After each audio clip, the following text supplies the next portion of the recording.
Travel day today for the Bills as they get ready to take on the Broncos in Denver tomorrow at 4:30 in the divisional round. Pre-game tomorrow will get underway at 10 a.m. and we'll carry you to kickoff, where we'll then hand the baton off to Chris Brown, Eric Wood, and Sal Capaccio, who will be on the call from the Northwest Bank broadcast booth. For more on the Bills' injuries heading into tomorrow, we do have a piece up at our website, WGR550.com. 3 other games, though, on the divisional round docket. Following Bills and Broncos tomorrow, it'll be San Fran at Seattle. That game will kick off just after 8. Sam Darnold expected to play even after picking up an oblique injury, and the 49ers not going to activate linebacker Fred Warner from IR. While on Sunday, 2 games there. Patriots hosting Houston will get the afternoon started at 3. Nico Collins expected to be out with a concussion for Houston, while Christian Gonzalez is expected to play as he clears concussion protocol. Then at 6:30, it's the Bears hosting the Rams, and no major injury notes for either of those teams. To hockey, no Sabres tonight, though they'll be back in action tomorrow afternoon. They do host Minnesota, a 12:30 puck drop. Pre-game will start at 11:30. That is going to be over on our sister station, the Bet 1520. And also on 1520 tonight, to get your Buffalo sports weekend underway, the Bandits at home. They take on Ottawa. Pre-game tonight at 7 for a 7:30 start time. And again, that is going to be over on the Bet 1520. And then a little baseball news, even with the snow on the ground. Bo Bichette heading to the Mets on a 3-year, $126 million deal. That's your Paddock Chevrolet Sports Update. Paddock Chevrolet, celebrating 90 years of being your hometown dealership. I'm Zach Jones for WGR Sports Radio 550.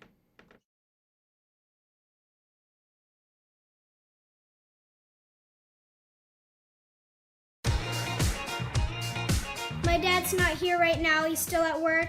So I'm going to blast him. Mike Schopp and the Bulldog. I'm going to see if there's a clean version so that my parents and the people at my school will not get mad at me. We've got the spritzer filled with water, just in case if stuff gets too fire. I'm going to set up the speaker, and I'm going to listen to Mike Schopp and the Bulldog. I think this is the best Mike Schopp feature that I've heard in a long time. I think his flow is really good in it, and I like his aggressiveness on it. And the Bulldog put not enough effort in it. I think overall his flow was good, but I don't like that mobile rapping. That was my review of Mike Schopp and the Bulldog. Didn't need the spritzer. Wasn't fire enough. No spritzer for you. No spritzer. Hi there. Football Friday is here, brought to you by Celino Law. Car crash? Call Celino, call the 8s. And by Crosby's Pizza and Subs. Crosby's hometown fuel, game day ready since 1922. I think that's older than the Bears. Bills Broncos in a minute and most of the day, but what a show last night. Really, really great. Really great. I didn't think you'd watch it. Why would you think that I wouldn't watch it? The Traitors.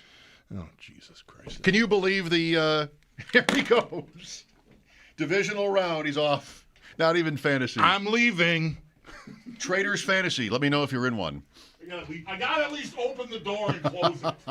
I mean, did you think it would come to that? 803-05. Not this, that, last night. 803-0550. Yes, the Sabres. You know, right from the start of that game. Well, the ceremony.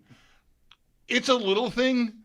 Maybe not that little. I don't know. I was just so happy that they were on skates. I just thought for those introductions, like these guys are not so far. It's not like a team from 1975 where you'd be running a risk of getting guys walking out there, let alone skating. Right? These guys are, maybe a little younger than us. No, they're in their prime for a reunion. So having them skate out there was such a cool. The first guy came out was like, oh, wow, that's perfect. Max was first. Alphabetical order they went in, I think. He struggled a little bit, and he admitted it. Oh, yeah? In the first intermission. He's like, I was a little unsure. I didn't catch that. But, yeah, I just really, really liked that a lot.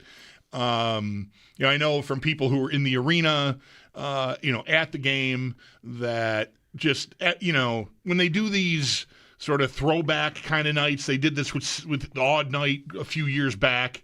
The little touches are there, like the songs that get played, not just the intro music, not just Street Fighting Man and the Scorpions orchestra mashup that they use for the game open, but like even in the breaks, it's stuff that was used prominently during those years. And I just really like that they have an ear and an eye for that. So full marks on that. I mean, I really enjoyed that. And then the game was I texted you right after the first period, right? We were talking about this game from October of 82 yesterday that was 5-5 after one and ended in a 7-7 tie. And what did I text you last night? 2-2 is the new 5-5. Like, correcting for era. It was pretty good. Yes. Pretty good first period, 2-2. But yeah, for them to be trailing like they were, and I mean they were never way behind, but they were behind and they battled and came out on top and. They were behind 1-0 and 3-2. Yeah. They took a 2-1 lead and then got passed. Yeah. Just really. If you were listening to the good. Radio for the third goal by Montreal, you'd have no idea that it happened. I was just talking to a couple of the higher ups here about that Nothing specifically. against Jay, but someone needs to get them a memo that we care about the games again. We care about the games again. They've been doing this all year, and I to an extent, I can understand they're trying some different stuff on the broadcast. They know that they've lost some audience probably, and interest and passion had been on the wane. But that is, I think, over. Am I jumping the gun? I mean, I think fans are dialed into the game again, and you can't just ignore the game for minutes on end of action. That was tough. Yeah, I love Jay too. We loved talking to him yesterday, but that was a tough spot to put him in. Yeah, what's he supposed to do? Right. The whole thing was just that was really bad. I for the first time, they've done this before. I remember Larry Murphy in Detroit. It was like, "This is your life, Larry Murphy," one night, and it was while the Sabres it looked like their season was in grave peril, and it annoyed me then. Boy, last night, for the first time, I thought about the radio audience. Like, it's bothered me as a viewer watching the game, and last night it really was annoying me. And then at some point, I realized, hey, I used to listen to these games on the radio when I was at work, and I didn't have access to a TV, and I know times are different, but holy cow. I mean, it was a good night. It was a bad job there, Yeah. but the game is always the thing. And even if your team is bad, that can't ever change. But nice night. Thompson, Really, 5 points, hat trick. No, I didn't have the bet. No, you're on sabbatical. I'm on sabbatical, but the odds haven't been favorable enough for me to do it every game. Like when it was, the odds were better. I could do it and miss 60 or 70 times and still make back my money, and fine. It's not like that right now. So I've not been doing it. So, too bad for me. If you did last night, I heard from some people who did, Yep. Good for you. Hat tip. You got fat. But yeah, a great night for them to come through, right? What it has felt to me like an undercurrent maybe of the drought and the struggles the last few seasons has been in spots where it feels like, hey, they got your attention a little bit here, and it's a Friday night, and Philly's in town, and it's thud, right? It's 2-0 before the first TV timeout, and what are we doing here, right? Last night is all this hoopla about the 06 team and the ceremony and everything, and they didn't come out storming or anything, but they played well, and their top scorer had a 5-point night. They came through. And that is very refreshing to see them come through in a spot where they know everybody's paying attention. Well, maybe the sort of the essence of the broadcast will change because now, it wasn't just last night, but people are into it. I hope so. Spot. That's what I was talking to the bosses about. Someone should tell them fans care about the game again. Well, they should know already. But, yeah. Maybe that will change. I know that at work here, we got the email yesterday. No more free tickets. Right. There were tickets on that table all the time for how long? COVID. I mean, just years. Yep.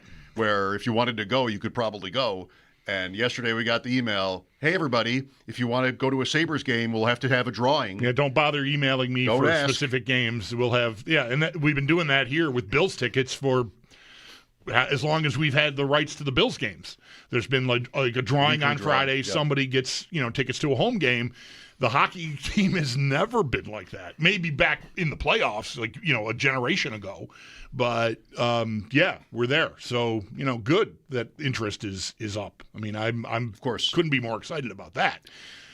Tomorrow the Sabres will be on 1520, and Monday. They have a road game on Monday that'll also be on 1520. We have the Bills, and then we have talking about the Bills on Monday. I don't know. This game on a Saturday, I feel like I'm being rushed. Me too. Right? You know? I want that buffer day. I do too. Tomorrow. I would love, with how the Sabres are going right now, I would love to go out somewhere or even go to the game. But as we're talking about, tickets are a little harder to come by. I'm sure you can find them on the secondary market if I really wanted to go. Or I could go sit in the press box with my kid who's been going to most of these home games this season. But I'd love to go to my bar. I was out the day the streak ended. It was a 3:00 game on a Saturday against Columbus. And the place I hang out on Hurdle got packed, not just because it was Saturday and it was around the holidays. Like, people packed into that bar for the face-off of the game. Like, it was like Brick Bar on a Wednesday night or something, whatever the big night at Brick Bar you said. It was packed. And I know the game, that was a thud. Didn't go so well. I would love to do that tomorrow. I mean, I could, but, with the Bills game looming, like, I don't want to go have a couple beers at 2 o'clock in the afternoon because I'll be sleepy for the Bills game. But I would love it if the Bills were playing on Sunday, because then tomorrow could just be a Sabre day, at least in the afternoon. And, yeah, now I just don't feel like that's really out there. For me, for fans, it is, but we got to work, after the Bills Sabres or no Sabres, I mean, that they have nothing to do with my feelings about tomorrow. I just think I'd love to have that one day. I don't know. Does it really matter? Sunday's the routine. Saturday is not the routine. Maybe you go first and win, then you can revel in the rest of the weekend. Yeah, there is that. You go first and lose, and the rest of the weekend is kind of a bummer. You might not even want to look at it if it ends tomorrow. Well, we've talked about this for a minute this week, how last week, too much of our time, maybe, a lot of it was spent on what if they lose. The possibility of all these years, as close as they've been, the high standard, in the end, a wild card loss to Jacksonville. I mean, especially, no offense, but like Jacksonville would have really stunk, and everybody would have been fired up for what they should do about it. All right, this is the end. It would have felt like time's up on some of this with the Bills. They have a so-so roster for a team that has gone this far and has done this well this year, I would say. So I think whenever it is they lose, maybe it's tomorrow, people are going to be sort of right there ready to go on how it is that Allen doesn't have better weapons and whatever about their defense. At least it wasn't last week, though. And this week has really not sounded like that. We haven't had hardly any, only when maybe prompted, or when I made this point a day or two ago, did anybody respond to it. Like, we haven't had the guys, the typical couched way anybody who calls in to talk about it puts it. I really don't want to bring this up, but is it time to consider maybe holding Sean McDermott accountable? And like, what does that mean? I mean, all of that's just what we're drowning in if they'd lost on Sunday, and they easily could have. It's a good win. And then, I don't know, this week, I certainly don't want to build a conversation around the same premise, but it's not losing in the wild card, but it's also not losing or winning the Super Bowl. Like, right. We're still not at the point in the playoffs, and it's also a team that hasn't had any playoff success itself with Denver. It's still at a point where it won't really feel like progress, big picture, unless they win at least one more game. Yeah. At least. I feel that, and I generally agree with it, but I do think it's different enough. Like, Denver, at least, is a traditional team, and they're not going to be dressed head to toe in teal. I feel like a loss last week would have been disastrous. I don't feel that way about this game. I feel it'll be really disappointing, and all of their flaws will be up for discussion, and how they arrived at such a place in time with this quarterback and the goals that they have, and they constructed the roster the way they did. I think all of that will be pouring over that will be warranted, but the pressure is, to me, different enough from last week to this week to have it not feel anywhere near the same, even though it's a second-year quarterback as opposed to, a fifth-year quarterback. It's the first pick of the draft in his draft year in 21 versus a guy that not a lot of people thought was even going to be a first-round pick at all when he got picked. You can spin that however you want, Nix. Yeah. He was the 12th overall pick. He was the 6th quarterback taken. Okay. So there is that, and, I've said a couple of times, or at least I know I said it at least one time yesterday, like, you're not losing to Bo Nix. Like, that can't happen, and that's a little Jacksonville-y, right? It's the same kind of point, like we're the Bills. We've been a contender for 6 years. What are you doing here? You can't beat us. But they are the 1 seed, and they are at home, and they've had the rest. And I feel like those things objectively afford them an advantage that the Bills obviously didn't earn, and you can criticize them for that. I think that's fair and warranted that they had the regular season that they ended up having. But you got to deal with what's in front of you. What's in front of you, I think, even though I feel like Jacksonville was a harder team to get past, I just don't feel like a failure in this spot is going to leave the same amount of residue. I know there will people, maybe even us. I'm going to be disappointed, and that can turn to anger quickly. Sometimes you don't even recognize it happening. So I'm not saying it wouldn't be a bad job, but it's just less bad than last week would have been. Enough that I don't feel the same amount of anxiety about the game. Well, it's just also, though, if you didn't say so, I think you think Jacksonville is a better team than Denver. Right, I did mention that in here. I think that was the hardest, in my opinion. So that's shading how I feel about this game to some extent. Like, I'm more relaxed about this game because I don't think it's as hard a game, at least lining up to play, in a neutral setting.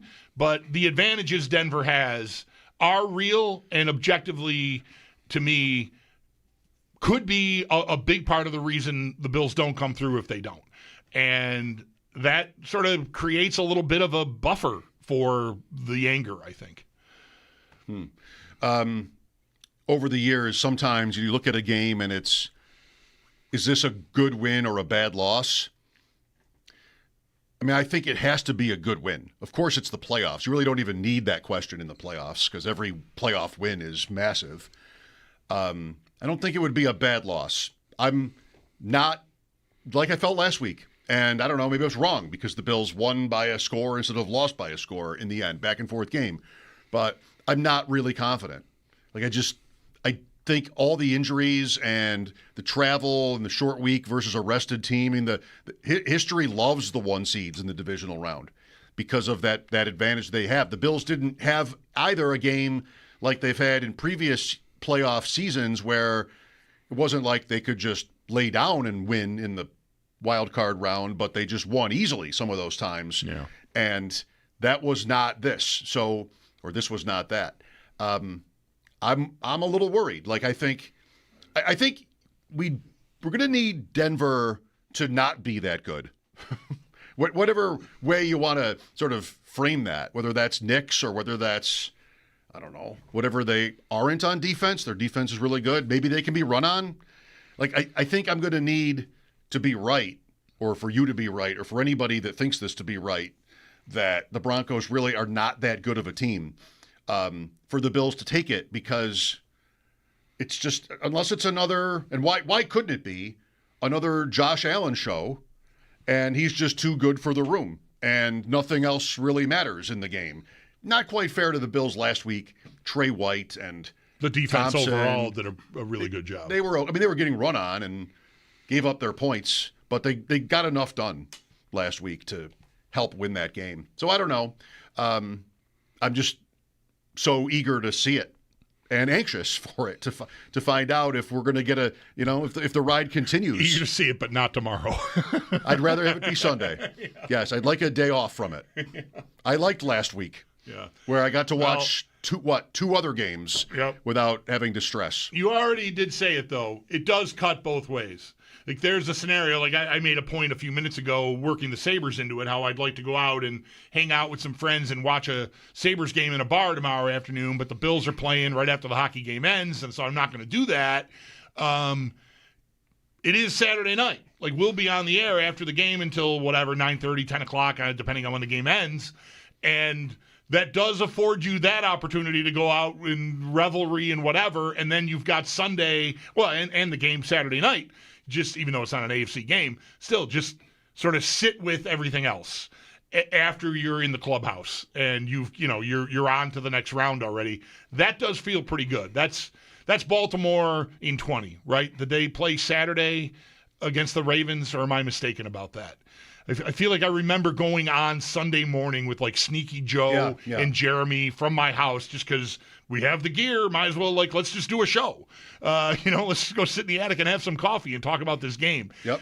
Tomorrow does give you that for Sunday, so you can enjoy that if they win. If they don't, like you said, it's kind of like, do I even really want to watch the rest of this? I mean, I know I will, but it's not anywhere near the same. So at least, again, a win gives you the rest of the weekend, even though it's already Saturday night. What do I need or not need here that isn't so obvious, Allen, or, any kind of point about turnovers, how that can always just decide a game? Last week makes it different toward decide, to say, James Cook has to do X. Because last week he didn't do X and they won anyway. They didn't need him to basically dictate the game on offense. So it's tougher to say that here. Of course, you'd like that. Mm-hmm. Any team getting, big production from its running game is in great shape to win. Of course, as long as the other team isn't doing the same thing. But that's a great edge for you if you can get that. You think about the receivers like we talk about every day, and whether Coleman can matter in this game or whether Cooks can, again, give them a big play or two. Kincaid, again, we're going to wait on that. Yep. But last week's game, like I said about Cook, doesn't force you into any of those kind of takes where, I can't see them winning if this guy doesn't produce. Because that's not the kind of team they are anyway. I mean, of course, Allen, you need to not have the bad plays. In their losses this year, you had turnovers from him, and he's probably going to get knocked around again tomorrow, I would think, because that has happened consistently this year. He's got to survive that with all his, maybe minor injuries. And Denver-wise, I think we've talked about this already this week. I mean, Nix is probably not the talent that even Lawrence is, but I think he's kind of a fighter. Yeah, I do too. And I don't think Lawrence is a fighter. And so at home, as the one in the playoffs last year, Denver should have, whether it matters or not, player to player, should have a higher expectation this year than Jacksonville at this time, where this is not just we had a good season and Kansas City didn't and won the division and all the whatever, progress you want to call that for Denver. Now it's like we could really win. All these teams left are 2 wins away from the Super Bowl. It's right there. So I would think, what is this to say? I mean, that Denver would be right for this, ready for this, seriously ready for this. But do they have enough talent? They've got the coach. The quarterback's pretty good. Defensively, they have stars. Do they have enough overall to beat a Josh Allen team? We're going to find out tomorrow. They are favored by 1.5. That, just like last week, same numbers, is the opposite of how it was when the week started. The Bills were 1.5 favorites last week and then Monday, and both times it shifted the other way. In Denver, in this case, that happened Tuesday, and against Jacksonville, it was on Saturday when that move happened. We'll talk to Sam Panayotovich about the numbers and the matchup. As you may know from listening to him or him with us, he's heavily invested in the Bills winning it all. And, one step closer last week, like we all feel. We'll see how Sam is feeling about this game in Denver. I think I know. You usually don't get. Sam isn't the type to demur, he's Right. he's gonna come hard. Aaron Schatz today as well. We won't have Sal, but we should have important Bills news pretty soon with this deadline they face to make any roster moves they need to make with injuries in mind for tomorrow's game as they are traveling today, and Sal is as well. and then picks toward the end. Mike Schopp and the Bulldog here. Thanks for listening. It is Football Friday on WGR. I think I've told you that, but just in case you forgot. And on Football Friday, there's one more thing, and that is that at 3:25, we take a break, and the break is brought to you by Snapdragon Apples. We'll be back in a snap. Snapdragon Apples, the official apple of the Buffalo Bills.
He's not a volume target, but he's kind of their movement receiver. He kind of is their line up anywhere in the formation receiver, and he does have some speed. So you have to be careful with him, because look, the last thing any defense wants to do is give up, the 50-yard touchdowns. And obviously the Bills are structured in such a way because of that two shell that they play in a sense top down, and they normally don't let people get behind them. That's kind of how it's structured. But I think Mims is just a guy, like I said, it's not as if he's going to get 12 targets, but I think you just got to be careful about him.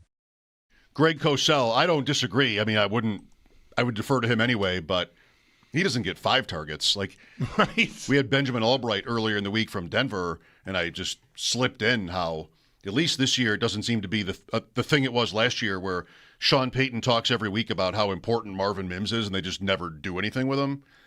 But an explosive player.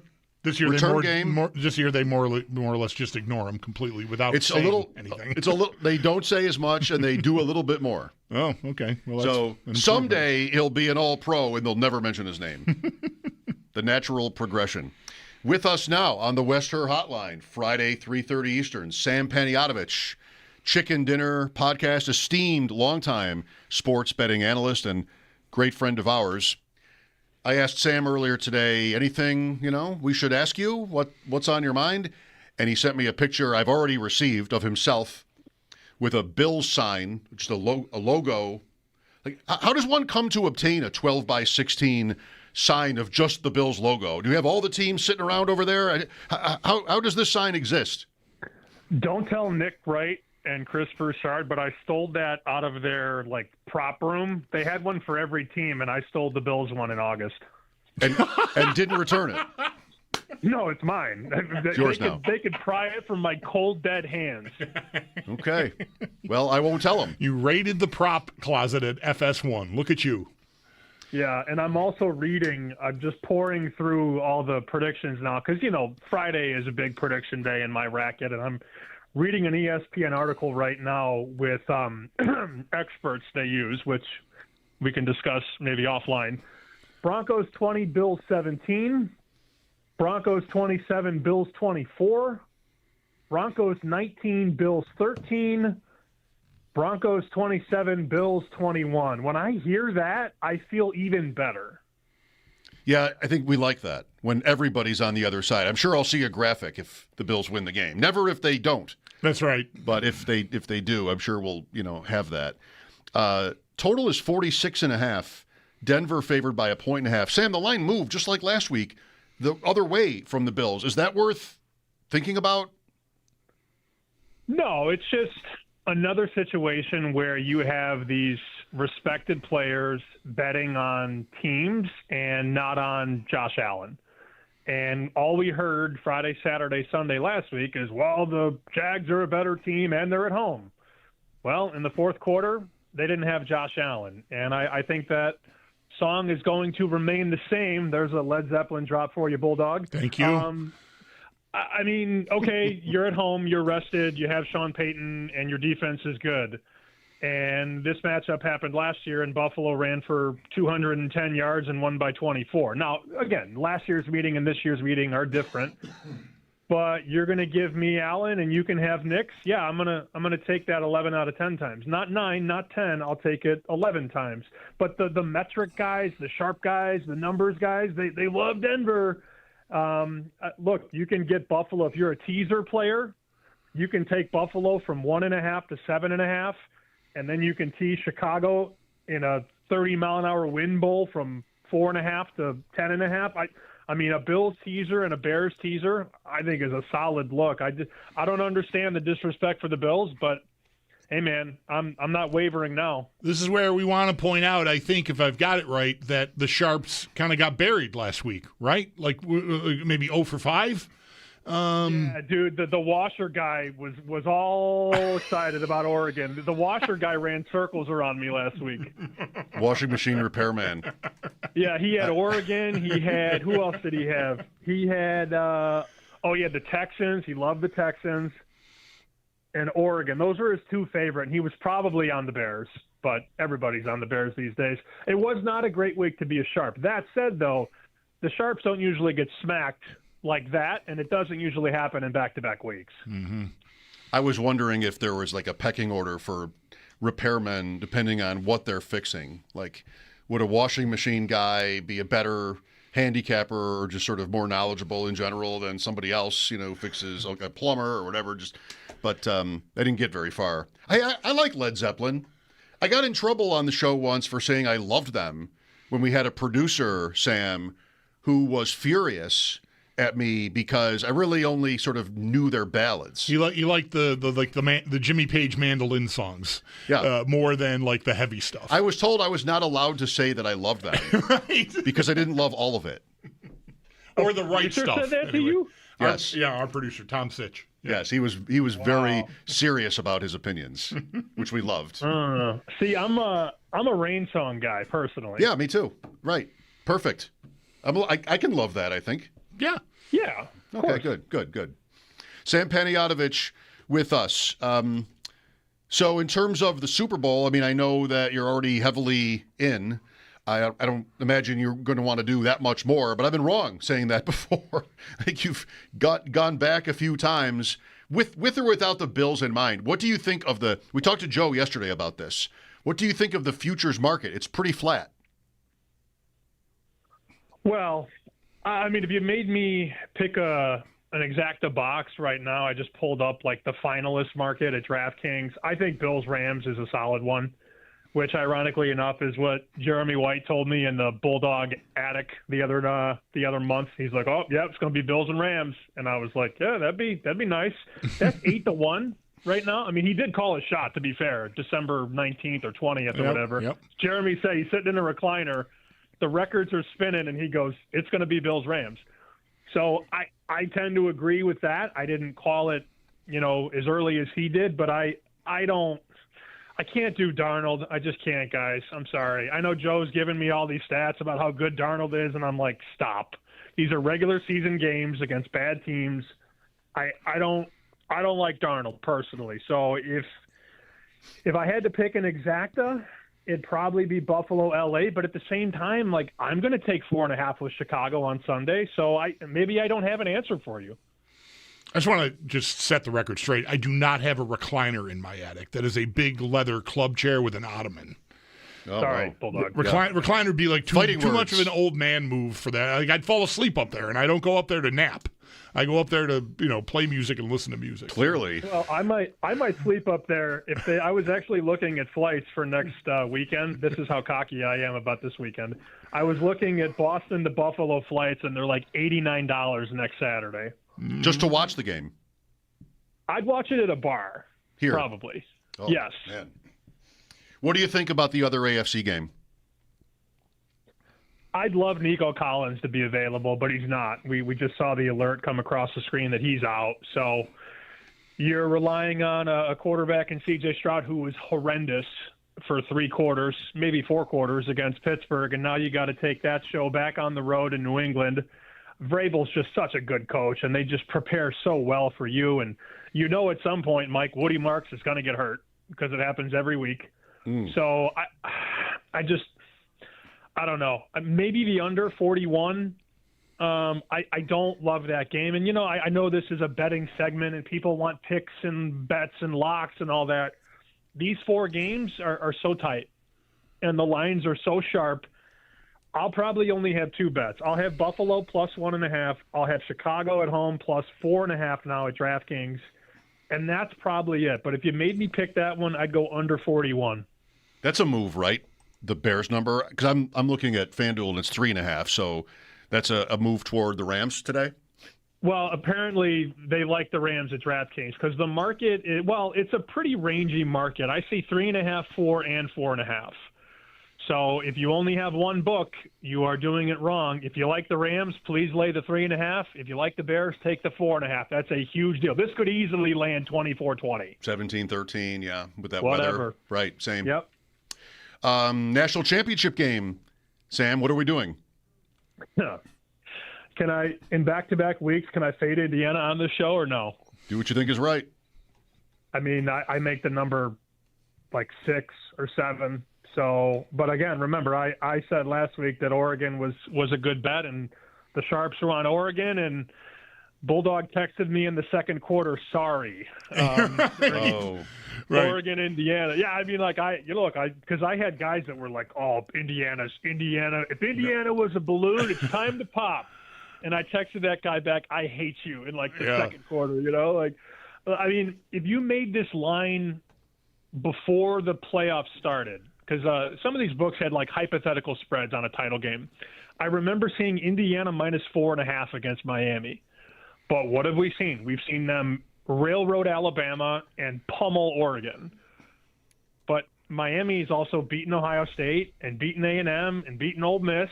So I feel like we've upgraded Indiana, but we haven't upgraded Miami. From 4.5 to 8.5 in 2 games, guys, that's too much for me. So I lean to Miami, but as somebody who bet against Indiana last Friday on this station, I don't feel great about it. just we have the disclaimer, at least. People know, Yeah. so, take your shot. I didn't only I texted you after, didn't Oregon's first offensive play go for a pick six? I think I texted you, whoops, when that happened. So you might have lost that in an avalanche of other people texting you. I'm sorry to hit you in a moment of, when you were maybe fragile. No, it's fine. No big deal. No big deal. I can take it. I'm a man. I'm 40. There it is. All right, Mike Gundy. Thank you, Sam. Good luck this weekend. Good luck to all of us. Let's go, Bills. Come on, Sam. Maybe we'll see you here next weekend if they get this done. Sam Panayotovich, chicken dinner on the West Her hotline. I forgot to tell Sam. I bought a hoodie. I saw. I saw their account, the Chicken Dinner account, had a tweet with merch on it, and I love a good hoodie. I went in there and looked. I think I want to support my guys. I guess I could have waited and surprised them and worn it one of these days. Not that they are watching the video feed of the show, but I ordered a Chicken Dinner hoodie for myself. Got to support our guys. You're saying how you texted, or he's saying how you texted him during that game. What's happening to me too often is like a big game, these playoff games, whatever it is, not yet a Sabres game really, but I'm streaming these games and I'm getting spoiled by the text. And I look at the text. I have to remember, usually it happens once. Sam sometimes, Joe, anybody. Sometimes it happens once, like, oh, well, I know what this is going to be.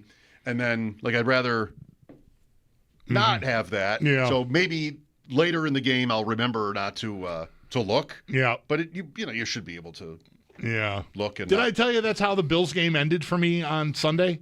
I had a thread with a couple of my friends that you would have met at this party that Sam alluded to, and we were going back and forth about we were debating running time. Did they leave too much time after the Bills scored on the tush push to take the final lead of the game, and Jacksonville's getting the ball back with a minute, and we're going back and forth, and I said something about I'm nervous. They left too much time, and whatever's going to happen. And then somebody texted or do that as that ball was in the air. I saw the text. And I'm like, oh, this is going to be an interception.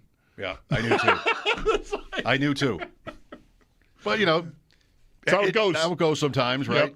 Yep. Especially working here. Remember that Houston game when Joe was producing and the Peterman pick six that he kind of gave away, whatever that was. I think I mentioned jokingly how he hasn't thrown an interception yet. Yeah. And Joe wouldn't look at me. He just sort of looked at the ground. Yeah. He's like, this is going to be bad. There was a pick six by Peterman. Yeah. That was when Allen was a rookie, I guess, a while ago. 803-0550 will be here for your calls much of the afternoon. No Sal today, but we'll be looking for the news, whatever it happens to be, in terms of the Bills roster. At 4, Aaron Schatz will join us, his analysis of the Bills season and these playoff matchups. Mike Schopp and the Bulldog here, Football Friday on WGR.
What did Sal say? 4 or 4:30 for the roster announcements? I don't know. I feel like the deadline is 4:00 on Saturday for 1:00 Sunday games. So I don't know if the time. I have no idea. I don't remember if he put a time on it. I felt like he really wasn't sure when it would be. Okay. Just that he knew it had to be today instead of tomorrow. Whereas if they were playing tomorrow night at 8:00 or 8:30, they could have waited until tomorrow earlier in the day. But it has to be sometime today. But I don't feel like I know a time from him anyway. Or well, I know a time. If I knew a time, it would be from him. I don't know a time. Okay.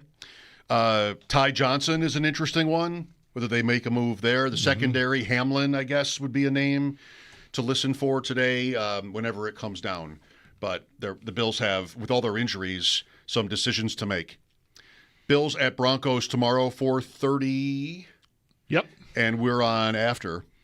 No Nico Collins for Houston. Sam mentioned it. They made that official. Christian Gonzalez, who had a concussion for New England, or may have, that was the suspicion, in their game against the Chargers, is cleared to return. So the Patriots will get him back, but he won't have Houston's number one to have to deal with.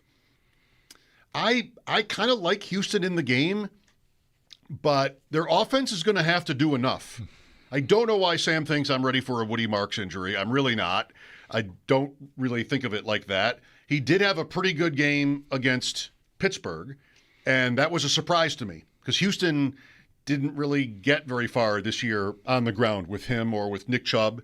But can they win in New England without Collins and without more from, their backfield with Kirk again? I mean, Kirk gave you a game last week that Collins rarely does. I mean, that was a huge game from Christian Kirk. Then you've got a couple of rookies, and Schultz has had his moments, down the stretch this year, not so much last week.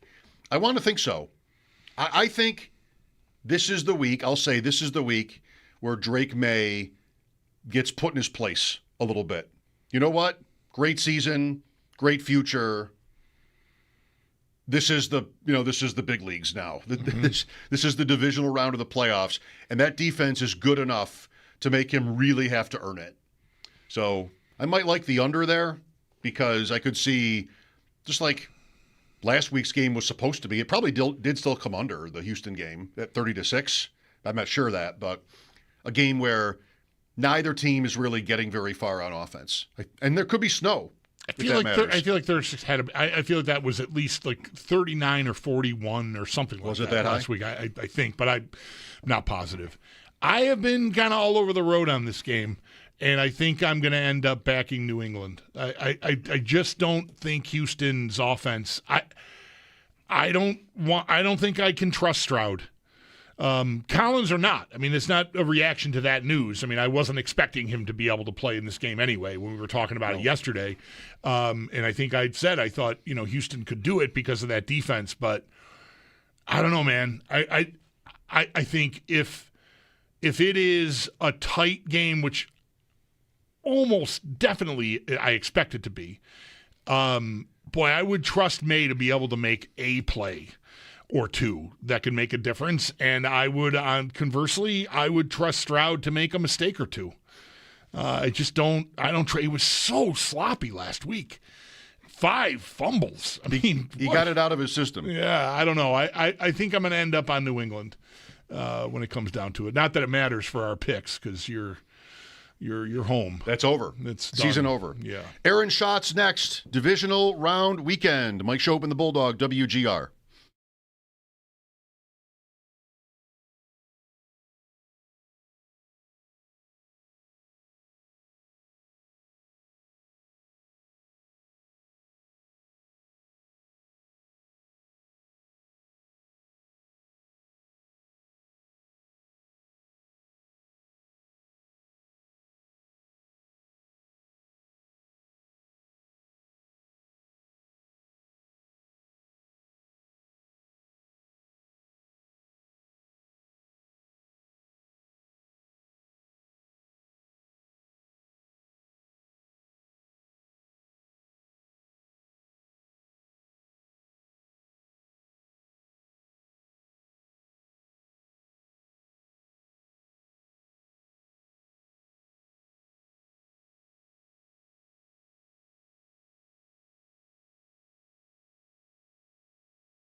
It is travel day for the Buffalo Bills. They get ready to take on the Broncos in Denver tomorrow at 4:30 to kick off the divisional round. Pre-game tomorrow will get underway at 10 a.m. and we'll carry you to kickoff. We'll then hand the baton off to Chris Brown, Eric Wood, and Sal Capaccio, who will be on the call from the Northwest Bank broadcast booth. For more on the Bills' injuries heading into tomorrow, we do have a piece up at our website, WGR550.com. And if the Bills do make any elevations from the practice squad or from IR, we'll find that out hopefully in the next hour or so. We'll keep you posted on that.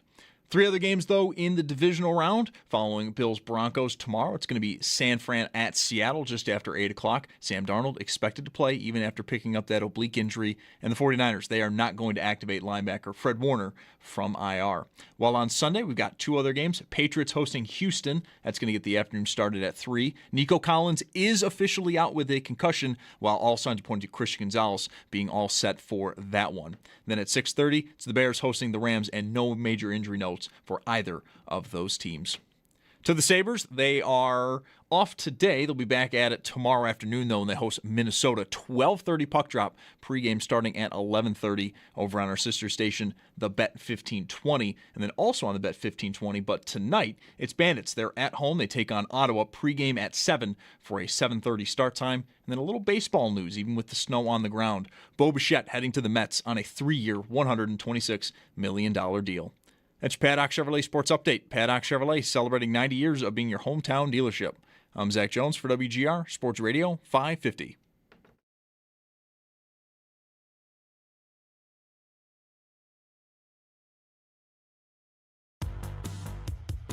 It's Mike Schopp and the Bulldog. I don't love junior mints. I just don't hate them. I don't understand why they are treated like second-class candy. It's Mike Schopp and the Bulldog. Oh, There's a you don't fantasy understand why a team name. candy that is basically toothpaste wrapped up in stale chocolate is treated like a second-class candy. All right, I get it. It's a good, valid question. It's Mike Schopp and the Bulldog. Is there time to change? You know, the 3 teams I've drafted this year, second-class candy is pretty good. On WGR Sports Radio 550. Welcome back. Football Friday, Bills-Broncos tomorrow afternoon. That's an old clip. We've been here a long time. The bad and the good. Aaron Schatz knows this. I'm not sure when we first started talking to Aaron, but it might have been 15 years ago, maybe more, because I remember it got to be a running thing that Aaron would say to us, guys, I'm sorry. I'm just being real with you. I really hope, great fans, the Bills get good someday. Yeah. And that was like a regular, almost like an annual. Just to add my bit here, it was close enough to 2004 for it to mean something that Aaron would tell us that's the best team by DVOA that didn't make the playoffs. Aaron, we're all getting up there. That's the point. Yeah, I've been doing this a long time. I think I have breaking news for you. Okay. It just came over by social media that the Bills have activated Ed Oliver and Curtis Samuel to the 53-man roster. You're right. I didn't know that, but just in the last couple of minutes, also McCole Hardman is called up, and Frank Gore is called up, which probably means no Ty Johnson again. Poyer won't play from this. Samuel, man, Aaron, 7 catches. He had to play against Denver in the playoffs last year, for what it's worth. This is a guy, It's a guy that I've kind of always liked in his career, but for one reason or another, kind of just got away from him. I don't know what he's got left, but maybe he could be useful. The Bills, as you know, are very, in very rough shape at receiver. Yeah, we thought before, Samuel wasn't back, they'd have to use Hardman or like Christian Wilkerson or somebody off the practice squad. Yeah. So, yeah, they're definitely down. They're definitely down at receiver. There's always this question about how much do they trust Keon Coleman anyway, given that he was, sat for a couple of games this year. But Ed Oliver coming back is really nice for them. Yeah, can that make a big difference? So I know the Bills run offense versus the Denver run defense by DVOA. Like those are both top 3 units. What can Oliver mean to their defense, their run defense, at least on Saturday? He probably improves it a little bit, but isn't he more of a pass rush defensive tackle than a stopping defensive tackle? Yeah, I'm thinking if he has an impact on the game, it might not be that he sacks Bo Nix, but that he pushes Bo Nix into Gregory Rousseau or Joey Bosa, like, because he's someone who can win penetrating, and if he makes plays, like any kind of big plays in the run game, it's usually, he beats a guy and gets a guy in the backfield, but he's not a big stout body. He's a smaller penetrating guy, like you said. So maybe it helps their pass rush. The pass rush, it's an improvement to the pass rush. Before we get back into this game in a more granular way, Aaron, I don't think we've talked in a while here. What did you make of the season and how we ended up really in both conferences, it would seem, without some familiar names and with a very even-looking playoff field? We're used to maybe in the few years of its existence, the 7 seeds being kind of patsies in the playoffs, but this year was different. What else might you have noticed about this year that stands out? This year was very crazy, very topsy-turvy. We ended up with some teams that my ratings loved that didn't even make the playoffs, like the Lions and Colts. Other teams that my ratings didn't like the Panthers. The Bears and the Patriots at least got hot in the second half of the season, but they're weren't as high in my ratings until the second half of the season. There were some sort of extreme schedules. I don't know. People have probably heard me say this elsewhere. The Patriots played the 3rd easiest schedule ever by DVOA, but the 2 easiest schedules ever both made the Super Bowl. One of them was the 91 Bills. So that doesn't mark that they're out of it or anything, but they did play. Like, everything you've heard about the Patriots schedule is true. It was really easy. So you ended up with this really weird year. Now you're getting this talk about, Josh Allen should win it all because he doesn't have to deal with the Mahomes. He doesn't have to deal with Jackson. And I think Bills fans understand that this team is not as good as the last couple of years. The defense is just not as good as the last couple of years, and they have the injuries at wide receiver. And it's not necessarily that they're the favorite because there's no Patrick Mahomes and there's no Lamar Jackson. I think things are very even between the 4 teams that are left in the AFC, and the Bills have just as good a chance as the other 3, but not a better chance. Yeah, I haven't really minded the pressure being on Allen because that's just kind of how it goes. But I'd have an easier time with that whole narrative, Aaron, if they won 14 games and were the 1 seed, sitting at home without Mahomes and without Jackson, without Burrow in the field. Then I think you could maybe say, if they just won a couple of games that they lost and still had the same personnel and even the same injuries. But I think it's hard when you got to go on the road, and even with a short week here, to a team that's rested. I think it's harder to say that the pressure should all be on him and them. Yes, and they're going to go on the road, and if they win this game, they get to go on the road next week. Right. Because even if Houston beats the Patriots, Houston would host the AFC Championship game. So there's no question that makes this tougher. But the Broncos are not the typical number 1 seed either. They didn't have a schedule as easy as the Patriots, but they had an easy schedule this year too. So they're not that much better they're like a little bit better than the Bills, but not a lot better than the Bills. What they do have is rest and fewer injuries right now. Do you happen to know from memory who the other team is that had the easier schedule than New England? It's the 91 Bills and the 99 Rams. And they won it, right? That's the year. They won the whole thing, but they were stomping teams. Like the wins that the Patriots had in weeks 17 and 18 over the Jets and Dolphins, like the Rams had those wins all year long. Yeah, that's right. Is there some reason for this? Like, I know the last couple of years, maybe the numbers don't back this up. I hope they do. That there were just so many really bad teams.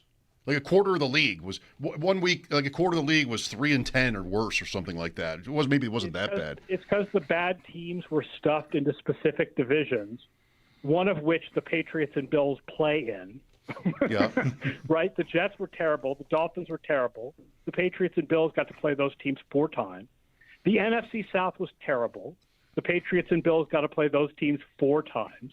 And then when you compare their schedules, the Patriots had a last-place schedule compared to the Bills had a first-place schedule, so the Patriots had easier opponents when it comes to the opponents that were decided by last year's performance. So both the Bills and the Patriots had easy schedules, and it's just because of the division. It's just because of how this year's schedule fell out. The Giants, the Raiders, and the Titans maybe were on New England's schedule. And yet they lost to the Raiders. They lost to the Raiders, Right. but how did that go? I mean, those three, like the three worst teams in the league, arguably, were those teams. Right, and the AFC North was not as good as we thought it was going to be because Baltimore had struggles and Cincinnati had struggles and Cleveland was a defense in search of an offense, and Is it different also now, maybe with a 17th game even, where teams kind of give up earlier? Is that a thing that used to be different? I don't think so. No? Okay. I think that what is now Week 18 used to be Week 17, and I don't think teams give up really that much earlier than they used to. Jets. All right. Yeah, okay. With Aaron Schatz, divisional round, Bills and Broncos first game up. You spoke to it a little bit already, but the advantage of the week off for the 1 seed, I mean, historically it used to be 2 seeds per conference for this, but the 1 now, major edge, and the injury report doesn't make me feel any better for the Bills' chances. Can you quantify what that tends to mean? It is a year where maybe Denver, maybe like Tennessee a couple of years ago, doesn't stand out as a clearly better team, maybe to put it mildly, than the rest of the group.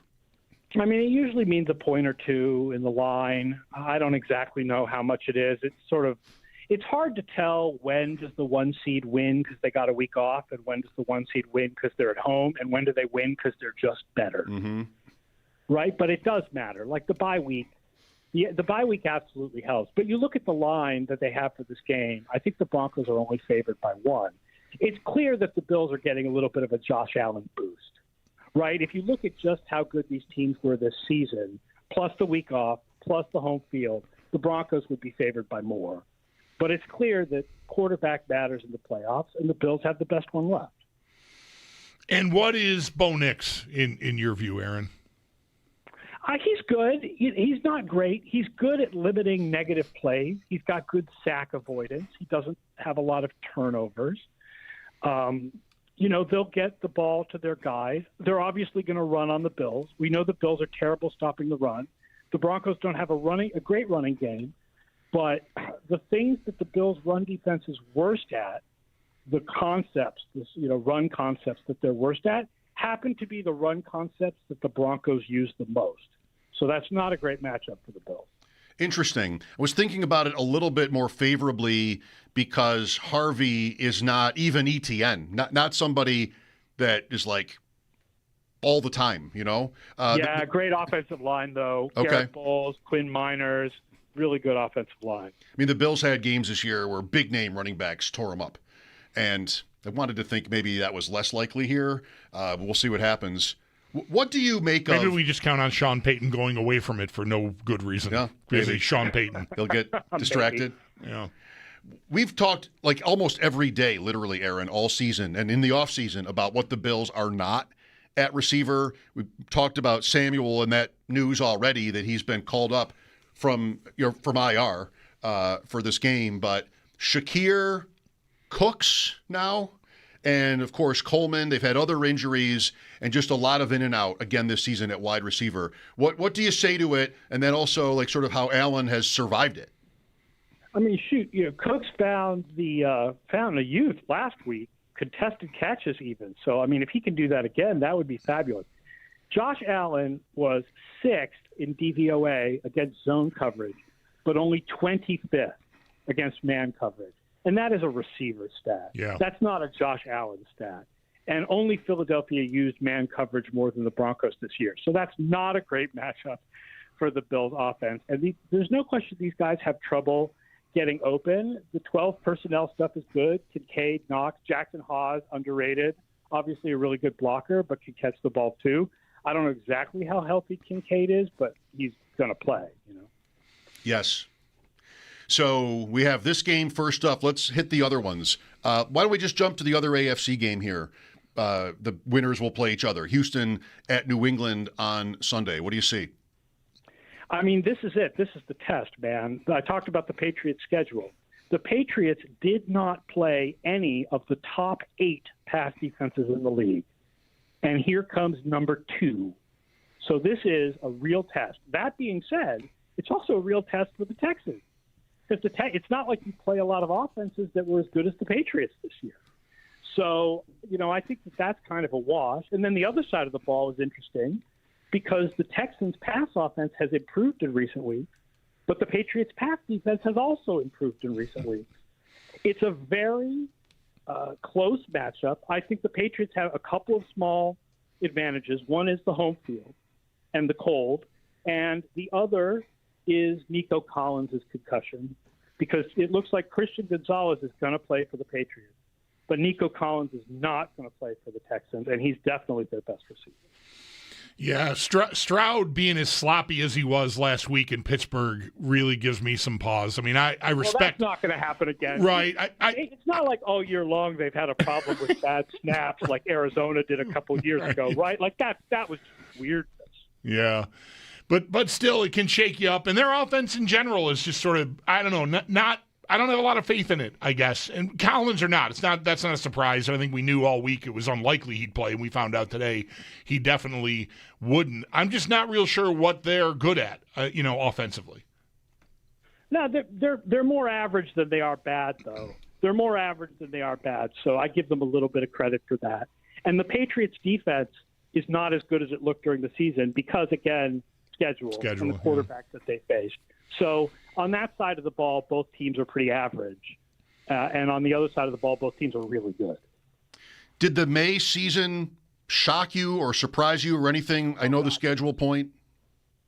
Oh, yeah. I mean, dude, you don't expect a second-year quarterback to have a season this good. This is one of the best it's not quite Marino, but this is one of the best second-year seasons that any quarterback has ever had. You never would expect this. 84 Marino, right. Super Bowl team. And then you heard every day how, he probably assumed he'd get back there many times. I don't know why he would have assumed that. People always love to say that. He probably figured he'd get back there many times. I mean, I don't know. Aaron Schatz wouldn't say a thing like that. I mean, it's not easy to make the Super Bowl. No, the Lions are the current version of that, right? Because when they made the NFC Championship game a couple of years ago and lost to San Francisco, Dan Campbell said afterwards, we may never get back here, and they haven't. Not yet. With Aaron Schatz. All right, NFC Saturday night, San Francisco at Seattle. Seattle getting a lot of respect here with the number, even with the Darnold injury news, 7 against a beat-up, always perpetually beat-up Niners team, it seems. What do you like? We talked about the idea that the NFL is very even this year. My numbers don't have that. I have the Seahawks and the Rams far ahead of the rest of the league by DVOA. The rest of the league, especially the AFC, is very even. But I have the Seahawks and the Rams way ahead. And so they're clear favorites to me in the NFC. And the 49ers are so injured. They're just picking dudes off their couches to play linebacker at this point, right? It's really tough. It's really tough to imagine that this game is going to be different than the one from 2 weeks ago. I mean, yeah, Trent Williams will be back for the whole game, but there's no George Kittle. Right. So, how much are the 49ers really going to be able to score? And so they would have to hold the Seahawks down. You would really have to have Darnold just completely implode for the 49ers. Not that that's not possible, right? But for the 49ers to win this game. Curious how you think Seattle got here so fast. Maybe they didn't have the easy schedule that other teams did. But I know as a fantasy player, Aaron, I kept hearing about how their line was bottom third in the league or worse than that, near the bottom of the league in ratings. And I got Sam Darnold, I've got a line maybe that won't be able to protect him, and I've got JSN, and then what on offense? But here they are, kind of looking like a super team. How did they do it? Well, the offense hasn't been as good in recent weeks, but the line got better, drafting Gray Zabel. Mostly it is coaching. McDonald has done a fantastic job with the defense. Clint Kubiak, right? You remember in New Orleans last year, he had that offense humming in the first couple of weeks of the season, and then Carr got hurt, and the Saints fell apart. But he had the Seahawks humming this year, even though it's mostly JSN in the passing game, their passing game has declined. Their passing game is only 18th since Week 10, but their running game has improved to 9th in Week 10. So the overall offense hasn't declined as much as you might expect from the passing game having some problems, and the defense is just, McDonald's been fantastic. They're also number 2 in special teams. Helps. Yep. How about the game that'll close it out here, Rams at Bears? To my ears, it sounds like there's a lot of talk about Stafford in the cold. I don't know. What do you think about that part of it and just that matchup overall? I mean, I think the bigger problem is snow, if it snows rather than the cold. Much of Stafford in the cold is, hey, for years, the Green Bay Packers were better than the Detroit Lions. Mm-hmm. Like, no duh. Like, I don't think that's a statement about this Rams team or what Stafford is going to do in this game. Precipitation is a bigger problem for him. The Rams defense has declined a little bit in recent weeks, but it's still good. The Bears defense is not. They don't really have a good pass rush. Their secondary is very dependent on takeaways, and takeaways are just less predictive than yards and first downs. And so that's the thing, right? The Bears offense is pretty good, but the Rams offense is the best in the league. And the Rams defense is good, and the Bears defense is not. So what the Bears have going for them is, you know, the takeaways and the home field and the cold, but the Rams are the better team. The Carolina performance didn't dissuade you by the Rams. Well, the only thing about the Carolina performance is that you're like, first of all, you thought that when Quentin Lake came back from an injury that the Rams' pass defense would get back to being really, really good, and it didn't. And the other thing is you scratch your head that they've had these weird games this year, and you're like, oh, what happened? So, I mean, they could have one in this game. I mean, I think the cold and possible snow means it's more likely that they're going to have one of those weird games in this game. So I like the Bears more than I like the 49ers, even though my system has the Seahawks and Rams together, right? I think that the Rams, weird things happen with the Rams, and the Bears look better right now than the 49ers because of injuries. So I do like the Bears. A Bears upset is more likely than a 49ers upset. Okay, sorry. Last thing before you go. I'm certainly not asking you to divulge your vote. What have you made of the MVP discourse this year? It stayed pretty close right to the end. I'm going to make an argument for each player, okay? Mm-hmm.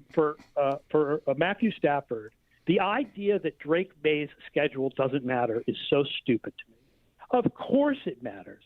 How do you judge a player based on his statistics without considering the environment in which he put together those statistics? The guy had a remarkably easy schedule. And there's some stats out there saying, oh, his schedule wasn't that much easier than Stafford's. I don't understand where that comes from either. His schedule was a lot easier than Stafford's. On the other hand, so much of Stafford was Puka Nacua. If you take out the best receiver from each quarterback, Drake May was much better than Stafford. Right? Diggs was good, but Puka Nacua was otherworldly. Right? So, like, look at what Stafford is surrounded by. His second receiver is better than May's second receiver. Right? You would rather have Devontae Adams than Kayshon Boutte. So look at what each quarterback is surrounded by. You may have rookies at left tackle and left guard. Both have good offensive play callers, right? McDaniels is good, and Sean McVay is good. But when you look at that, that's an argument for Drake May. I think it'll be close. I do too. Thank you, Aaron. Great to talk to you as always. Enjoy the playoffs. Yeah, thanks. You guys enjoy it too. Aaron Schatz with us on the West Her Hotline. Always good insight. He has a vote, if you didn't know. I guess I did say. I'm not asking you to divulge your vote. You did divulge that. But I did want to hear his take on it. I got into it with Pat Corain about this. He's such a May guy. And I pointed out the schedule, and Pat went with the old, oh, you must be friends with Matthew Stafford card. I'm like, yep. Solid analysis. That's it. I love Pat, but come on, buddy. I heard him on your show, he said once. He ran with that. It was funny. ADP chasing, first Tuesday of each month. We'll take a break here. Look for your calls as we go forward. No Sal today. He's in the air. We've got the news on the Bills roster changes for tomorrow's game. We'll discuss it when we return. Mike Schopp and the Bulldog here. Right now, though, it's time for a break. We'll be back in a snap. This break brought to you by Snapdragon Apples, the official apple of the Buffalo Bills.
been so long, all the feels are gone. Fella stopped me on the street last night, said everything's alright. Roller coaster, make it through the day alright. It seems your meal ticket is gone, but life goes on. I could never imagine something better. Yeah, right. Now you're cooking on high heat in the middle of the street. Roller coaster, take me to a better time. Let's go. All sing your high line with the roller coaster of life. Yeah. It's time to all choose your timeline on the roller coaster of life. It is travel day today for the Bills. They're taking on the Broncos in Denver tomorrow at 4:30 for the divisional round. The team did make some roster moves. We'll get to those here in just a moment. But for tomorrow, pregame is going to get underway at 10 a.m. We'll carry you to kickoff. And then we'll hand things off to Chris Brown, Eric Wood, and Sal Capaccio, who will be in the call from the Northwest Bank broadcast booth. Now for the roster moves that were made in about the last half hour or so. The team has activated Ed Oliver and Curtis Samuel from IR, while McCole Hardman and Frank Gore Jr. have been elevated from the practice squad. Around the rest of the league, there are 3 other games on the divisional round docket. Following Bills-Broncos tomorrow, it's going to be San Francisco at Seattle just after 8. Then on Sunday, Patriots hosting Houston. We'll get the afternoon started at 3. We already did get news from that game, though. Nico Collins for Houston has been ruled out with a concussion. And then at 6:30, it's going to be the Bears hosting the LA Rams. For the Sabres, no game action tonight, though they'll be back at it tomorrow afternoon. They host Minnesota. 12:30 puck drop, pregame starting at 11:30. That game can be heard over on our sister station, the Bet 1520. And also over on our sister station, tonight, the Bandits at home. They take on Ottawa, pregame at 7 for a 7:30 start. That's Paddock Chevrolet Sports Headlines. Paddock Chevrolet, celebrating 90 years of being your hometown dealership. I'm Zach Jones for WGR Sports Radio 550.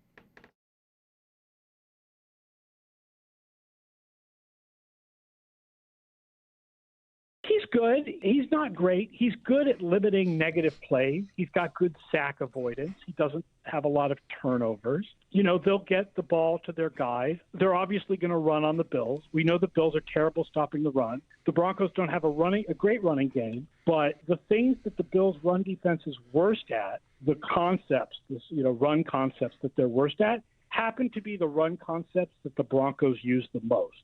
So that's not a great matchup for the Bills. Uh-oh. Starting to feel better. Aaron Schatz with us just before. Mike Schopp and the Bulldog here. Ed Oliver is back. It'll be his first game, assuming he plays, now that he's off of IR, since Carolina. October 26th, he's been out that long.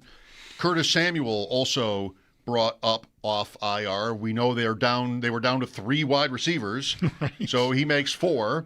And McCole Hardman is off the practice squad. He would make 5. Maybe you'd see him in the return game too. I don't know what they'll do there. He doesn't have to play. Neither does Frank Gore Jr., who was called up. Maybe they'll just test it with Ty Johnson tomorrow and then decide. Right. But they have the option of dressing Gore by this move today. Right. So no DeMar Hamlin activation.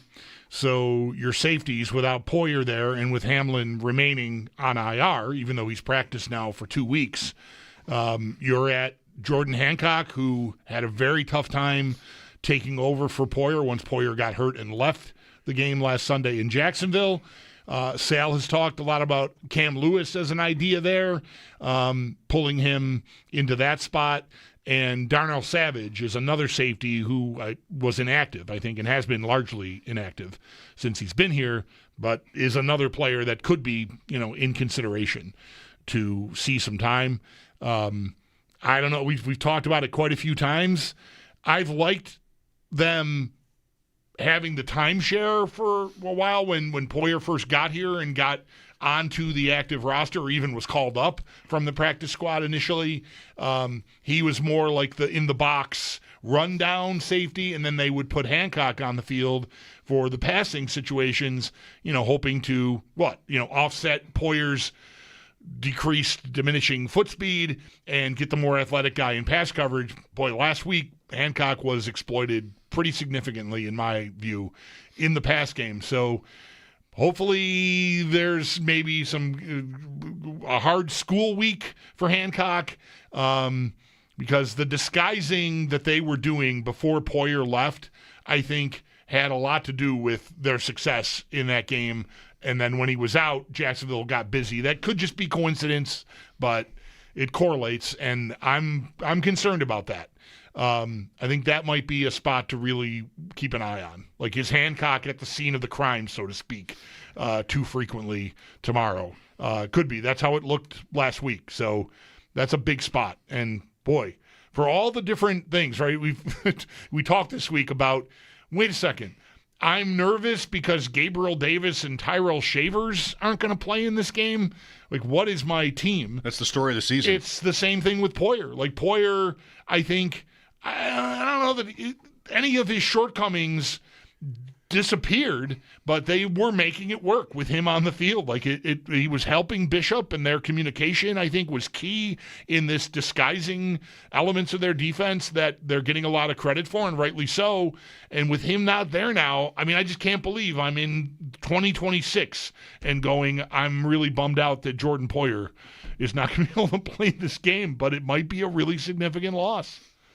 Yeah, Bishop is suddenly the dean back there after all those years with Poyer and Hyde.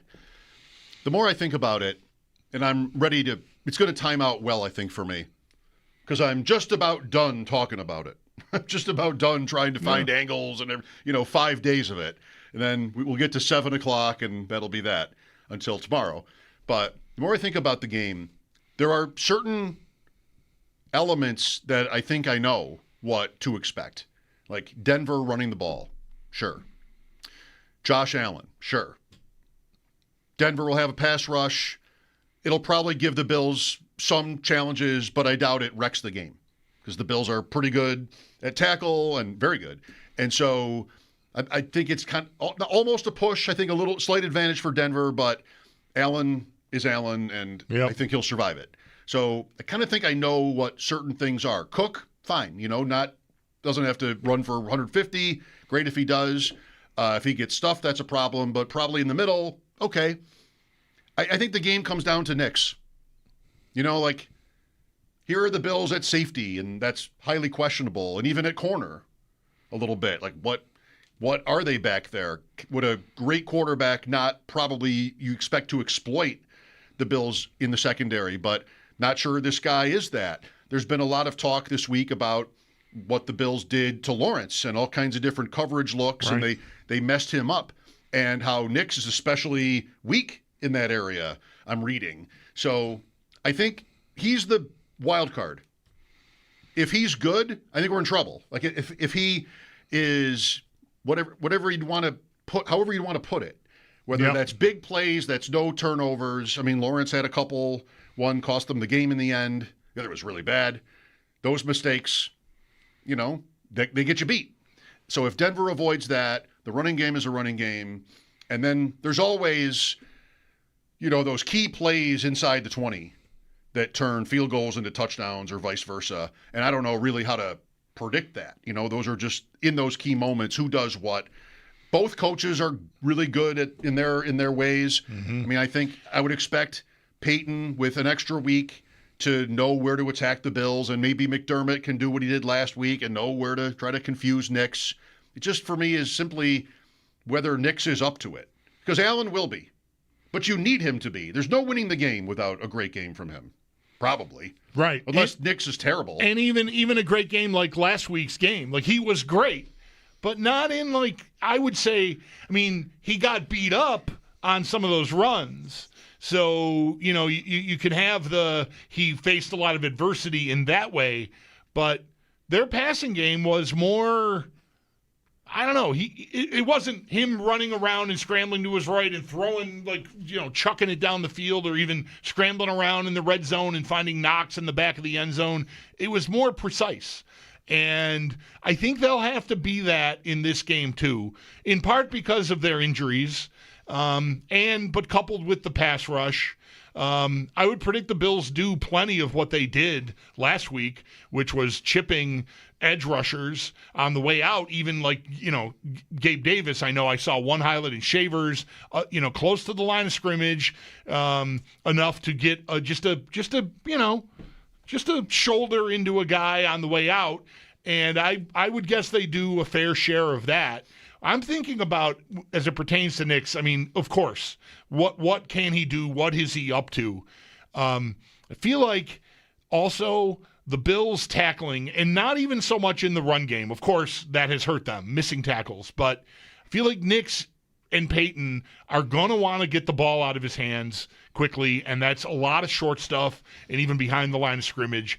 And can I count on Bishop to recognize and run up and make a play? Can I count on Matt Milano? Can I count on these guys to be sure tackling? Like if I've got swing passes to RJ Harvey and he makes that first guy miss, then I think you could be in trouble. And the Bills have had their bad days this year tackling. They've had a tough year just making tackles. They've had a lot of missed tackles. A lot of the big run plays that they've given up are like 3, 4, 5 missed tackles. And then conversely, they'll have other games where they don't have that many missed tackles the whole game. So if they're on point in that respect, I think even if Nix is functioning within the constraints of that offense, right, short stuff, and he's accurate and he's getting rid of it, he's not getting sacked and no negative plays, if I can tackle, I think I can still, stay on my, keep it in front of me and keep my wits about me. Man, if they miss a couple of tackles and Harvey turns, a couple of little dump-offs into 25-yard gains, I think really look out. I think that's a big, big key element here for them. The last Jacksonville touchdown was a neat little play design with ETN up the right sideline, but I think it was the first play of the game where Milano made a stop for a loss, maybe on ETN. Jet sweep was it? Play. Was it? Yeah, I'm not sure who it was. Maybe it was Washington. I like where Milano is right now. He's not somebody we're talking about injuries, right? About. So I liked last week, and I think it's a good thing that he's healthy enough anyway. 803-0550 to join us. It is Football Friday. We'll be looking for your calls all the way until 6 o'clock. Then we can't, because picks are that important, even when the race is over. The issue has been decided for the season. We're not. That's just how that works. That's because the sponsors wanted it at that time. Wait, I'm sorry. Hang on. There are no sponsors. I'm being told in my ear we don't have a sponsor for picks. Wow, it'd be great to get one now. I mean, we're not even competing anymore, but we'd take it. Mike Schopp and the Bulldog here. We will be right back. This is WGR.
It was Sam, I think, today who mentioned an ESPN piece or graphic where everybody picked Denver. Mm-hmm. Right now on ESPN, they're doing the Houston game, and everybody picked Houston.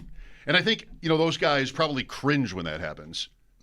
Because if it's a sweep, that's when it goes viral. Right. If it goes wrong. the other way, right. Yeah. Couldn't one of us just have taken the bullet here and taken, I don't know, the favorite No, in that game? They're competing, Mike. Well, they're competing. Like, the Monday Night Football guys keep standings, and the Sunday Night crew at least used to keep standings. And I'm not the biggest Van Pelt fan, but at least he's using the game theory piece. So has, I don't know, maybe it's been Tirico in that before, maybe not. But there are guys who will be like, well, you're all taking A, I'm taking B. Just right. Like you and I do. Right. Sometimes, right? Yeah, we are compiling, but I will, I need to catch up, so right. I'm not going to pick the team I think will win.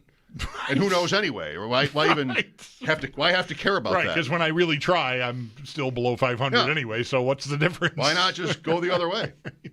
But they all took Houston on the road there. Rick is with us. Hello, Rick. Yeah, good afternoon, guys. Thanks for taking my call. You're welcome. Hey, I think the biggest change I saw, and I know we've had a change in kickers, but was the philosophy to take the points. And it's bothered me this year that we would go for fourth down in some cases or 2-point conversions, whatever it is, and forego a field goal or a point after kick and go for points like we had to get them to put the dagger in the heart, and I don't think that's the case. So last game, even from the 40-yard line, 4th and 4, we kicked.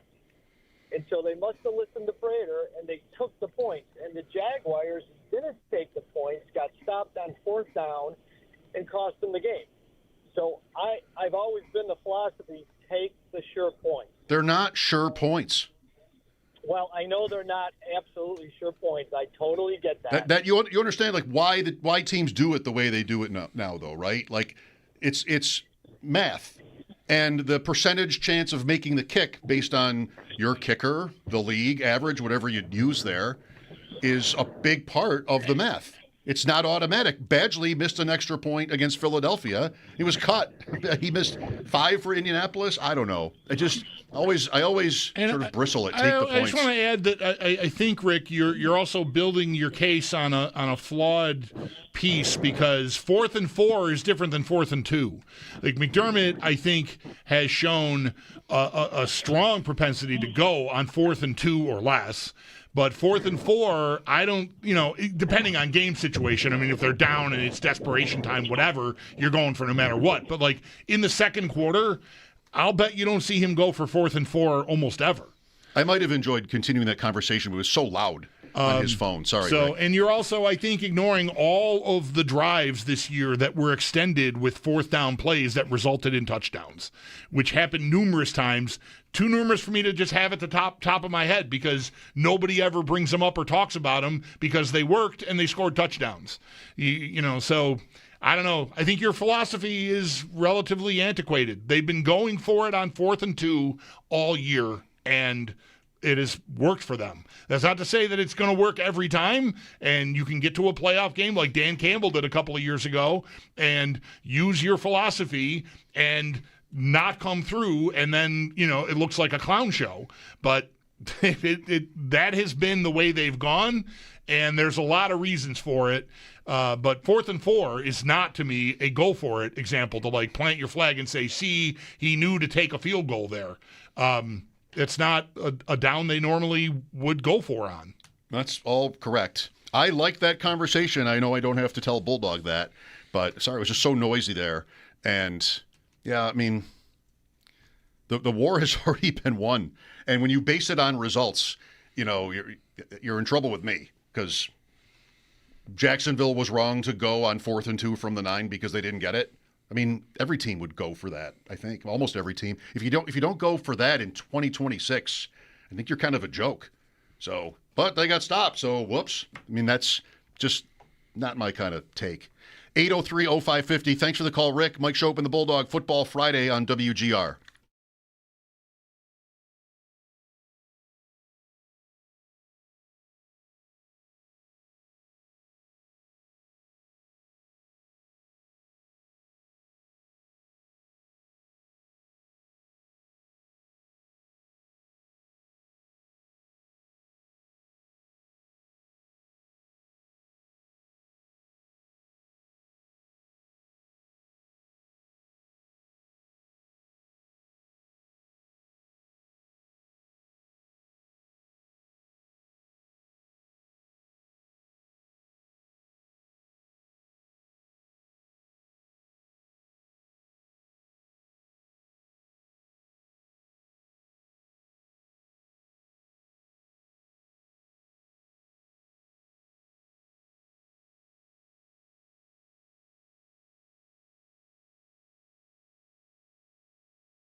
It is travel day for the Buffalo Bills as they head to Denver to take on the Broncos tomorrow at 4:30 to kick off the divisional round. Pre-game tomorrow will get underway at 10 a.m. We'll carry you all the way to kickoff, where we'll then hand the baton off to Chris Brown, Eric Wood, and Sal Capaccio, who will be on the call from the Northwest Bank broadcast booth. Ahead of tomorrow, though, some big news for the Bills. They've made a number of roster moves. They've activated Ed Oliver and Curtis Samuel from IR, and then Mecole Hardman and Frank Gore Jr. have been elevated from the practice squad. If you want more on that, we do have a piece up at our website, WGR550.com. And then for the Broncos, it should also be noted they have elevated wide receiver Elijah Moore from the practice squad. Moore, of course, did spend much of this season with the Bills.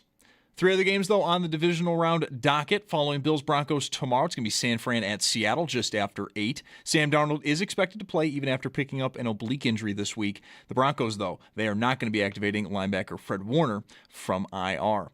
Then on Sunday, 2 other games. Patriots hosting Houston. We'll get the afternoon started at 3. For the Texans, Nico Collins is out with a concussion, while for the Patriots, Christian Gonzalez officially has cleared concussion protocol, so he is in. And then at 6:30, the Bears host the Rams, and no major injury notes for either teams in that one. To the Sabres, no game tonight, though. They are back early tomorrow. They host Minnesota, 12:30 puck drop pregame starting at 11:30 over on our sister station, The Bet 1520. And then also on our sister station tonight, it is going to be Bandits at home. They take on Ottawa pregame at 7 for a 7:30 start time. And then a little baseball news, even with the snow on the ground. Bo Bichette heads to the Mets on a 3-year, $126 million deal. That's your Paddock Chevrolet Sports Update. Paddock Chevrolet celebrating 90 years of being your hometown dealership. I'm Zach Jones for WGR Sports Radio 550.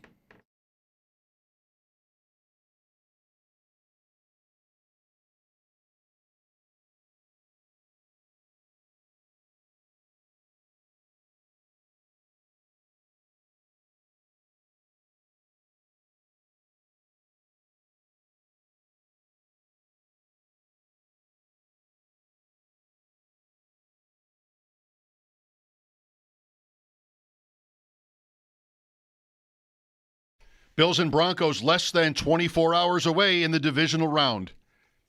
Big game. Thanks for listening. Football Friday on WGR. What do you think? Lines will open up. 803-0550 is the number here. We've got the hour. Sal's traveling today, so no Sal. But he and, the Bills themselves reported on the roster moves Zach just went through. Oliver could be a big one. Samuel's probably relevant without Davis and Shavers, so maybe. Hardman could be active too. That's not a given. Called up from the practice squad, so too Frank Gore, which probably is all about whether Ty Johnson is healthy enough to play. And if he's not, it'll be Gore. They, of course, can do, a lot of different things with the roster, but Hardman would be their 5th receiver. And I want to say I'd be stunned if they burned a call-up and didn't dress him, because he's 5. If he were 6 or some kind of insurance for an injury or something, that would be different. Gore is more that. He doesn't have to play, but they want to make sure they're covered. They might already know that Johnson can't play. We don't. So, I want to say that it's possible that he's just insurance, but Hardman, to me, I'd be stunned if he's not dressed for the game at this point. We'll be on post-game. You're trying to figure out how to spend the day. What do we do all day? Just talking it through. I mean, there's a hockey game, and it's a home game, and I have a credential. So I don't. All I'm saying is I don't need to have a ticket for the game. Is all, which I don't have, but I do. I sort of have a ticket. I mean, I can get in the building. Just during the break, I said, you know what I should do? I should do that. I should, it's 12. It's not like I gotta get up early to go to the hockey. It's 12:30. It's early for a hockey game, but still, go down there. Not early for you. Spend the day in the press box. That way, there's no temptation to go to the bar and have a few. I'm in the press box. I'm watching the hockey game. There'll be traffic. I'll get out of there and get home just in time for the game. Bada bing, there it is. There I spent my afternoon, but. I don't know. I said it just to try it out. I said it to you just to let myself hear it. And in my head, I didn't say this out loud, but I'll say it now. There's no way I'm doing that. I'll pace around my house. I don't know. You don't think so? I don't think I will. I don't think I will. I don't know. Maybe I'll get my head together with Owen tonight when I get home, and he'll say, let's just go to the hockey game, and that'll kill the afternoon for us. And maybe that'll get me there. But on my own, like if he's got plans with his girlfriend or something, I don't know. I might just drive around in circles. Yeah, there's always that. Driving around. Yeah, it's good. Driving around, whether circles or not, just driving around. Yeah. Well, let us know. Here's Rob with us. Hello, Rob. Good afternoon, gentlemen. Calling from Toronto, big-time, long-time Bills fan. And I just want to revisit the going forward on fourth down with Jacksonville, because I do agree with your previous caller. The philosophy across the league in the last few years has been, you got to go for it on fourth down. But let's look at the scenario with Jacksonville. They had just scored a touchdown. Where are we in the game, Rob? It's a week ago. Are we at the 4th and 2 that they didn't get? Yes. Yeah, Jacksonville. Okay, so go ahead. Paint your picture. 7 points. Yep. They're within, I think, the 30-yard line, and they have the best kicker in the league. If they make that field goal, I mean, it's a completely different game. And so teams, I feel like, are constantly panicking at the last minute, trying to get that extra 3 points. But realistically, if you break it down during the game, and again, this is just one scenario because, it's playoffs and this is what happened, but it's not a guaranteed, but if you're up 10 points, it's worth the risk. The play I think you're trying to tell us about was 4th and 2 at the 9, and the score was 7-3. Correct. Well, that isn't putting them up 10 points, sure nothing, but and it's at the 9-yard line. Yeah, and this is just one scenario. You'd have the worst kicker in the league you'd expect to make that kick. Right. But going back to your previous caller's philosophy, I think it applies to punts as well. It's like, there's a lot of coffin corners. There's a lot of tough scenarios that punters can put guys into. So I just think it costs a lot of coaches their job because, I think maybe Detroit has set the precedent and even Philly. But, kick the ball, get the points, and, don't put yourself with a last-minute, 2-minute warning where you gotta make all the scramble plays and you got to make it all work. So thanks a lot, guys, and I appreciate everything. Okay, there's no point in that. I don't know why we need to have this debate today anyway. The game was Sunday. There's another one tomorrow. But nevertheless, there's no point in discussing it without specifics because you're just throwing coaches have gotten fired and it makes sense coffin corner and you got the score and the down and distance wrong. But like if you really want to nail it, you got to know the details and we got to be really talking about something. And in this case, we're not. We're just talking about vast generalities and philosophies and everything like that. It's when it comes down to it, there can be a philosophy, but it's really more about the situation. And you can have any philosophy you want and you stuff it in your pocket. And this is what we're doing right now. This is what McDermott would tell you. He doesn't have to be the grand master of this topic, but this is what he would tell you is like the situation matters. And like philosophy only takes you like to first base or something. It matters how many yards you need. And the score, and the time, and all these other things that they plug in. And even how the game has gone to that point. Sure. And that's why teams employ multiple people per team to help figure out what the optimal decision is. Which, in my mind, again, this is old news, but for the Jaguars, that was easily the right call. 4th and 2 from the 9-yard line. The Bills have to start from their 7 or 8 after the miss anyway. That's part of it.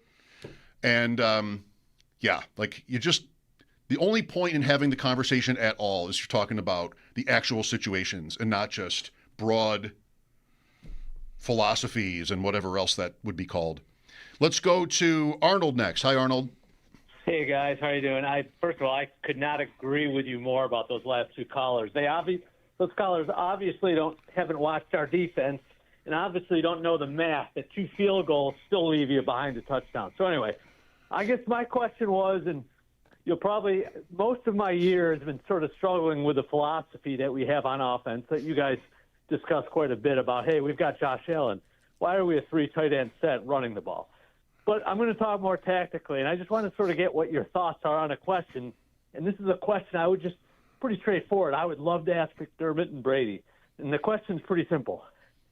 Hey, considering the proclivity of how often we run, like about 80% on first down, which then sort of corresponds in many cases to having to pass on second down, are you concerned at all that teams are targeting? And why don't we break that up a little bit? Why don't we change that a little bit? Just want to get your thoughts. Great show, guys. Thanks a lot. Appreciate it, Arnold. Yeah, it's been a thing all year. They are very keyed into that run game, and they are run heavy on first down. And it's a thing that can be maddening watching it when it doesn't work for them. But it's resulted in another excellent record and a lot of points, and their run game is the best in the league, or one of the best in the league. So they lean into it. They don't have a team. I wouldn't trust my passing game as much as I'd like to with Josh Allen as the quarterback with these receivers. And I think that's why you see even the passing game is the tunnel screens and the shorter stuff, because they know they can make that work. There's no getting open there. It's just, let's see if we can block this up and Shakir can get 12 yards. Because it's an easy pitch and catch. And I think they have more trouble than a team with Josh Allen as their quarterback should, getting guys open and moving the ball down the field through the air. It's the season-long conversation from the spring. It's never going away, and it is just how it is. So, sure. I mean, anybody who really goes hard at the tape and analysis of offensive tendencies, and specifically this Bills offense, I think I've seen Orlovsky say this. I've seen lots of other people say the same thing. You hear it on the games. Play action on first down. Play action on first down. Like, your tendency is so strong that you're going to run it that you should have some advantage there, and they just don't lean into it as much as I think, I would like, or these analysts I'm referencing would like. So you got to kind of just live with it, I guess. But if you're asking me or us, I'll speak for me. Do I like it? No. It's not how I'd like to do it, but circumstantially, their roster sort of leads them that way. It's what they've built. And if you're going to build it one way, you probably should use your team that way. And they led the league in rushing. So Allen's a part of that. Cook led the league in rushing, right? I mean, also similar to the conversation that runs, right through the entire season, almost every day around here, is to what extent have they been correct? And to some extent, you'd have to give them, they've been correct. They have won a lot. Maybe tomorrow will be a game where we walk away complaining about fourth down or run pass, or there'll be something if they lose, or a few things, because that's always what happens. Jerry is next. Hi, Jerry. I think this receiver set could be helpful to us, and I think they'll be faster and way less predictable. I think for all year we've been predictable by personnel and by formation, whether we're running or passing. And I don't think they're going to have much tape on this set and what we're putting out there. I think they're going to be faster and way less predictable. Okay. Let's hope. I could see that. I mean, Cooks, they're going to need, for all the marriage to the running game, and I shouldn't say they're going to need. I mean, who knows? Kincaid could have a day. There's a lot of talk about exploiting the Denver line. The Denver linebackers are different from last year. Dre Greenlaw, chief among them. And he should be back. I think he's listed as questionable, but it's been trending all week. Like, it sounds to me like he's going to play. And that's been good for their run defense. If you're looking for a difference year over year, when the Bills went for over 200 yards on the ground against this team last year, they changed their linebacking core. And so they've been better at that. But they can be exploited in pass coverage. And that's a Kincaid point. And so maybe that works, but last week they got 36-yard plays from two of the guys they're going to be counting on tomorrow. And they both led to goal to go. Well, the first the Cooks one wasn't goal to go, but it got them down there in scoring position and they won the game.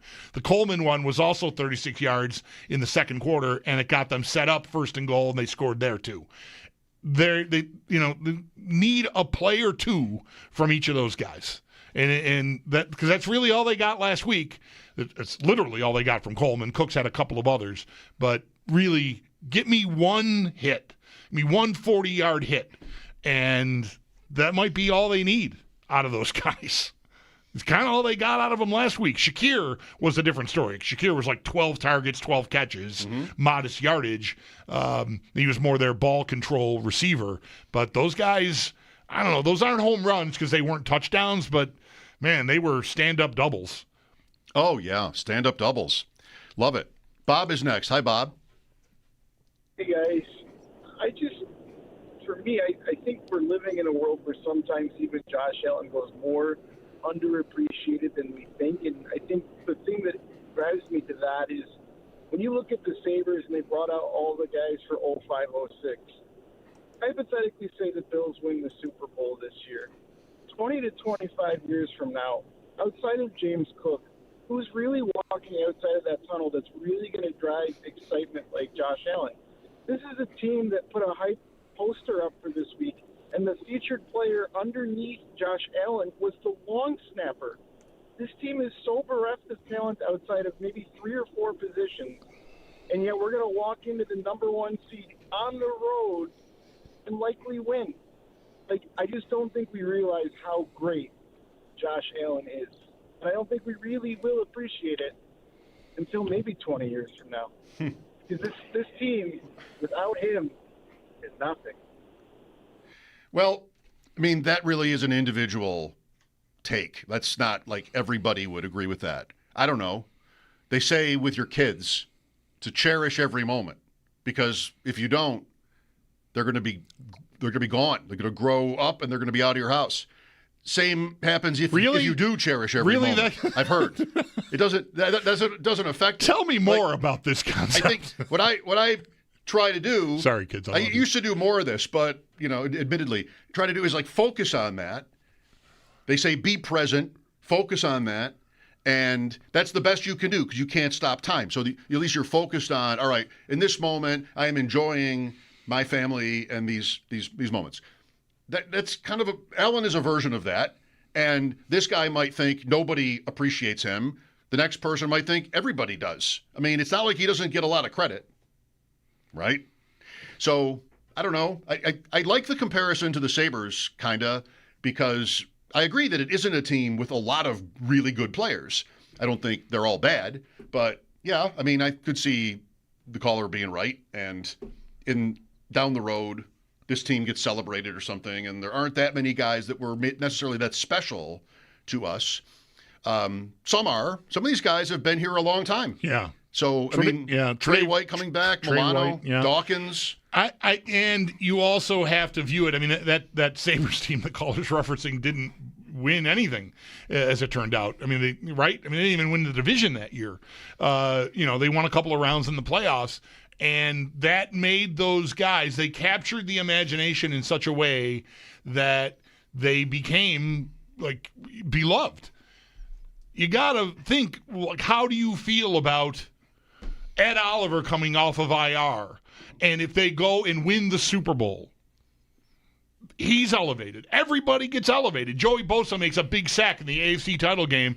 He's 10 years, 20 years from now. He's a legend. We are bellowing when he walks out of the tunnel for a night honoring that team. Once you win, that flag flies forever, and the people that did it, how you feel about them changes dramatically emotionally, I think, from where they are right now to you. I mean, it's just, you can't even fathom it. I mean, I love Derek Lowe because he was a hero for the Red Sox in 2004. Who is Derek Lowe? But, he threw a couple of good innings when it mattered. And, you're on the list of all-time guy. So that's how it works. At least I think, largely. So the win, the ultimate win, would change how you feel about a lot of these dudes, I think. Sure. Yep. I like the comparison. I don't think even most fans fail to grasp Allen's importance and greatness in this era. I don't think most people fail to grasp that. I think most people do understand that and appreciate it. But there's only so much you can do or say. And to my ears, a lot gets said. Maybe not enough. I don't know. We do spend time sometimes, some days on other parts of the team. Yep. We don't spend the entire show every day on him. Isn't he great? Yes. Yeah, we want to keep working. How many different ways do you want to say that? I don't know. I'm out. But he's incredible. None of this is happening without him. For all their injuries, this year. He has, what happened to Mahomes has not happened to him. He's had, and Sunday was a real test in that. I mean, he had his knee bent backwards. He smashed his finger on a teammate's helmet, and he got sat on. His head got. He had a variety of things that befell him, but he just keeps coming back. Yep. And I will admit that there is a part of me, boy, I don't like how it sounds to say I take that for granted, but I don't expect him to beg off. I just expect him to keep going because that's what he's always done. And I recognize that at some point here, that will not be the case, but so far so good. He just keeps getting up, goes to the tent, comes out, he's right back out there. Hey, Josh, how's your fill in the blank? We're good. That's it. He just rolls on. Joe Brady getting interviews scheduled. I see 3 now. Baltimore, which we heard of last week, maybe that didn't happen. He couldn't because they were a wild card team. It was gonna. We heard he was gonna interview, but it had to wait until after this game. But then it's allowed after the divisional. There's different rules for teams that are in different tiers of the playoffs. Baltimore, Atlanta, Las Vegas. No, Vegas is Brady. new. Yeah, I hadn't heard Vegas. Sounds like Jim Schwartz in Cleveland. Not right. Official, but they circled back, and that reads like they're listening to the players. Okay, that always goes well. Second interview. He works there already. Do you have to have the extra interview? Don't you know the answers to your questions? You have all new questions. He works there already. Why do they need a first interview? You could need a first interview because this is head coach and what would you want to do. But the second one? Let's revisit what your plan would be for quarterback. You're Jim Schwartz sitting across from the Cleveland Browns leadership. Like, are you kidding me? You tell me what's going to be. You tell me. You traded for Deshaun Watson. What are you guys going to do? I'll try to work it out for you. What are they going to do? Great question. I don't know. I mean, it's the Browns. Like, they're seemingly always in this state. But he is kind of a guy that sort of works as a go-between, which maybe sells him a little short. But whether that's Shadur Sanders or how is it going to be somebody? I mean, at least Watson was such a big fish that, wow, like this is our franchise now, and it bombed. So they're still nowhere, but it's kind of a season where I think you can't do that. You have to do something more modest. And if you had, well, it's because of the situations. Like John Harbaugh and the Giants, they have a first-round pick from this year that showed flashes, so you can just kind of see if you can make that sink. Yeah, you don't have to. You have to tell them what your plan is for the quarterback that they have, not what your plan is at quarterback. What's your plan for Jackson Dart? Well, I'm going to pair him up with my guy from Baltimore, Todd Monken, and here's how we're going to do it. Get Neighbors back. Right. Let's play. Cam Scatabo. I didn't mean to be harsh toward Schwartz. I once bought a jacket because I thought he looked good in it. Oh, that red quarter zip? Yes. Deal? Yeah. You still have that? My wife wears it. All right. It's a better fit on her than it is on me. But one of the few like Bills things I've bought in forever is a red standing buffalo jacket. Yeah. Because I liked how Jim Schwartz looked in it. Ironically, he was coaching the Browns at the time he was wearing it in a game. Weird. He was so loyal. Yeah. You never see that. He is his resume as a defensive coordinator is excellent. Yep. And that defense was raising hell. Terrible overall team, largely because of the quarterback situation, but that defense was really tough. Football Friday on WGR continues. The Drive at 5 right there. How'd you like it? Thanks for your calls. We'll look for more when we come back from the update. The Sabres play tomorrow afternoon against Minnesota in Buffalo. That's a 12:30 game, and you can hear it on the Bet 1520 as we will be in Bills pregame mode over here. Mike Schopp and the Bulldog. This is WGR.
The Denver Broncos in Denver tomorrow at 4:30 to kick off the divisional round pregame. Tomorrow is going to get underway at 10 a.m. and we'll carry you to kickoff. We'll then hand things off to Chris Brown, Eric Wood, and Sal Capaccio, who will be on the call from the Northwest Bank broadcast booth. The Bills did announce some roster moves today. They have activated Ed Oliver and Curtis Samuel from IR, and then Mecole Hardman and Frank Gore Jr. have been elevated from the practice squad. And then it also should be noted for the Broncos, they have elevated wide receiver Elijah Moore from the practice squad. Moore, of course, did spend much of this year on the Bills roster. 3 other games then in the divisional round. Following Bills-Broncos tomorrow, it's going to be San Fran at Seattle just after 8, and then 2 games on Sunday. First up at 3, it'll be Patriots hosting Houston. Nico Collins is out with a concussion for the Texans, while Christian Gonzalez has officially cleared concussion protocol, so he's going to be in for New England. Then at 6:30 on Sunday, it's the Bears hosting the Rams, and no major injury notes for either of those teams.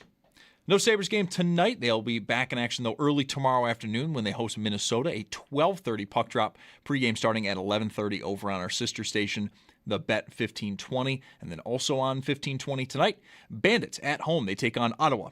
Pregame at 7 for a 7:30 start time. That's your Paddock Chevrolet Sports Headlines. Paddock Chevrolet celebrating 90 years of being your hometown dealership.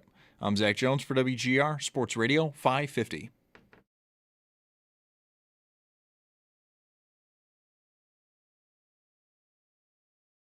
The players we have on our team, I just feel like we're so callous. We've been through 13 seconds. We've been up by 20 points. We've been down by 21. We lost Ed Oliver, and, we lost our 2 right tackles for the Pittsburgh game against TJ Watt and Highsmith and Josh Allen. No sacks. We lost CB for a game, still able to step up. And we lost Max Harrison this past week, able to go to Jacksonville and still do it. Our team, no matter what are the situations that we go through, like, we got the guys and the belief in ourselves, no matter what the situation, we're going to do it. Trey White on with Kay Adams. Are the Bills a, quote, team of destiny? Are there teams of destiny? You'll get that if they finish this. Yeah. All the injuries. I felt there was something last year that you could talk yourself into that was like this. I don't remember what it was. There was Hamlin.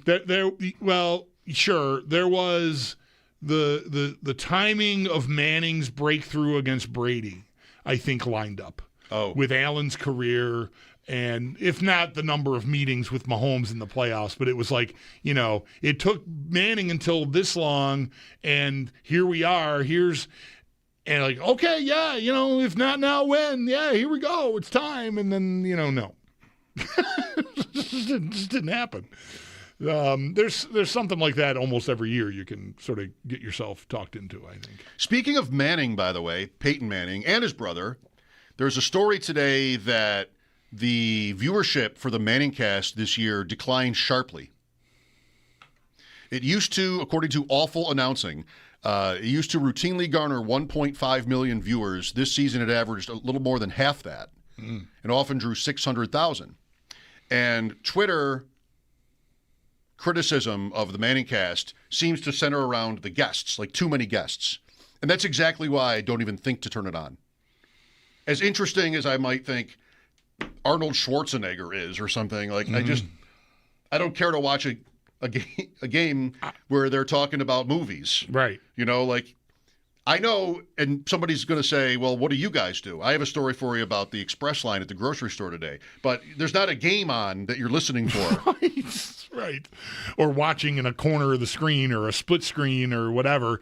Yeah, I also feel like, I don't know that it's the novelty has worn off point, although it would stand to reason that people would have tried it last year, throughout the year, and made the determination that you've made or that I've made, like that as much as you like them and even like some of the guests, if not even all of them, I'm here for the football game, and I'm traditional. I want to hear the game.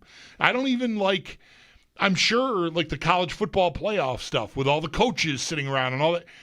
I don't even dip my toe in it. I want to watch the game. That's just how I am. And furthermore, as it pertains specifically to the Manning cast, I feel like if there's an incredibly funny moment that I need to see, I'm going to see it. It's going to cross my face on Twitter, and just because I didn't see it live is not going to determine whether or not it was funny or not. Like, I'm going to see it, Tuesday morning, which is fine with me. So I don't have any need for it. So it doesn't surprise me that it has, got cut in half or 2/3 or whatever you said that was. Yeah, about half. About half. Because I think they are good. They're fine. Like, Peyton is. I really like his personality, and I like Eli fine too. Like, it all works. It's a talk show I'd listen to, but I'm gonna sit with Buck and Aikman and watch the game. It is interesting that they offer it. Yeah, I mean, it's big money, but it's also within the family, ESPN, ESPN2, whatever they do. I always thought it was interesting that they offered you a counter program, right? A competitor to basically. An NFL game, yeah, which is such an expensive product in the first place. I guess it counts. It's more. Maybe it's more total viewers. I don't know if it would be. Are there people that would watch the Manning cast but not the game? Is it actually literally more? Somebody wants to watch Siena Iona at that time slot on ESPN2, and they're upset that it's not there. It used to be there. What happened to Big Monday? I need my Saints versus Gales. Did I get that right? You're just showing off now. All yes. right. The Siena Saints, the Iona Gales. That's right. There's a Sporkle quiz where you have like half an hour to name every college team nickname. Gales is a good one because I'm not sure there are two Gales. Right. Bulldogs, I mean, there might be 20. Right. Wildcats. Ooh. Mm-hmm. Gales. Tigers. Yes. But some of them are, you got to know it. Yeah. Horned frogs. You got to know it. You got to know that it's out there. Right. That'd be a tough one to just whip up. Cyclones, sure. Yep. That's a few. We got a few. Zach is next. Hello, Zach. Hey, guys. I've been struggling all day which way to go with this. It's like so much analysis of it all week. But I'm going to go with confidence in just two things for tomorrow. And I'm confident in McDermott against Bo Nix, and I'm confident in Josh Allen, and I'm confident in both of them just knowing the stakes. I mean, the only way I see the Bills losing this game is like a random blocked punt, or like Prater's leg gives out, or like that's, all the other metrics and everything. The Broncos' run defense is good, and the Bills don't have weapons. I don't care about that. I just think down to down, they're going to make it happen. And it just, as I've gotten older, my fandom has gone to I get to these games, I'm like, I try to be right more than I do just blind fandom, tribalism. Like the Chiefs game last year was really hard for me to pick. My gut said the Chiefs were going to win, but my heart wanted the Bills to win. I don't feel that way with this one. And maybe there's a game next or the one after where I do feel that way, but I just don't, other than some random, two refs coming out in a black shirt at halftime, like just some crazy, something stupid happening. Sean Payton doesn't intimidate me either. This guy his reputation's too good for a guy who, won one Super Bowl with Drew Brees. In that same time period, he wasn't Bill Belichick, or he wasn't like Tony Dungy to me, like he just wasn't. I don't know. He just doesn't resonate with me. He's getting good here as the Chiefs are falling down, and I bet you the Chiefs are right back knocking them down. My best comparison of Bo Nix to me, it kind of reminds me like Mac Jones a little. Like year two looking adequate but not great. That's just kind of where I get to. Yeah, thanks for letting me go on. He's a better athlete than Mac Jones. So, but I feel you. Like, in general, you're not talking about his traits as much as like, can he do it? Right? His ceiling. Is he good enough to like hit plays? In the fourth quarter of a tight playoff game. And yeah, I think those are fair questions. You haven't seen him really do it. I mean, they just got curb stomped in the game here last year.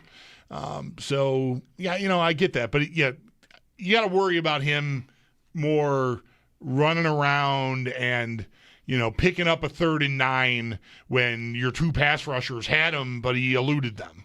He's not elite at that, but you've said it all week, and I totally agree.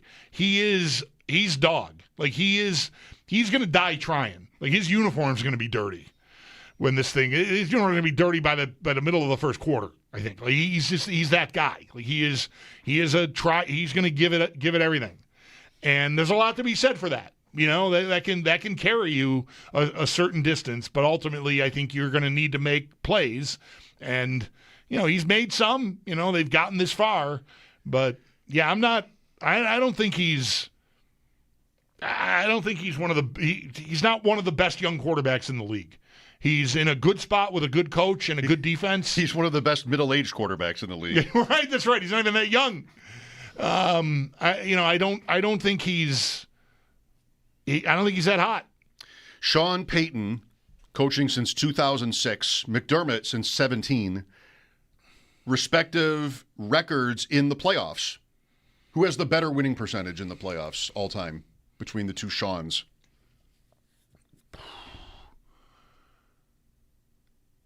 It's got to be pretty close because Peyton has the 1 year where they won it all, but there's not a lot of there's the year they lost in the title game at home with that horrible pass interference call that it wasn't called.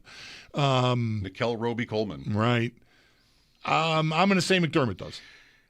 McDermott, after Sunday, is 8-7 all-time in the playoffs, and Peyton, who, again, has more than a decade's more experience, is 9-9. Before Sunday, they were both 500, identical. Identical. Should I know what that's from? Or I you don't just think you have to. around? Okay. My Cousin Vinny. Okay. I don't think you'd have to know it. I don't think I ever saw it all the way through. My Cousin Vinny. Ooh.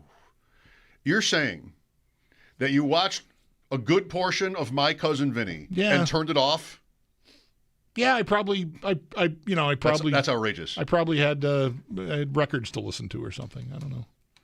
This is not a great look for you. It wasn't reaching you? It wasn't amusing you? I don't. It's not a good look for me, and I don't care. Well, of course, always defiant. I am proud of my bad looks. Always defiant. You can't get under Bulldog's skin. He just doesn't care. My God, my wife sent me pictures. We've got friends that are going to. There's a Blue Monk sort of they're having a night for the Blue Monk tonight at the Terrace at Delaware Park. And we were big fans of the Blue Monk. Mm-hmm. And you and I were there the last day of the Blue Monk with my friends Beav and Ashley and my wife and some other people we knew. And they reached out to her to ask her, hey, you guys going to the Blue Monk thing tonight?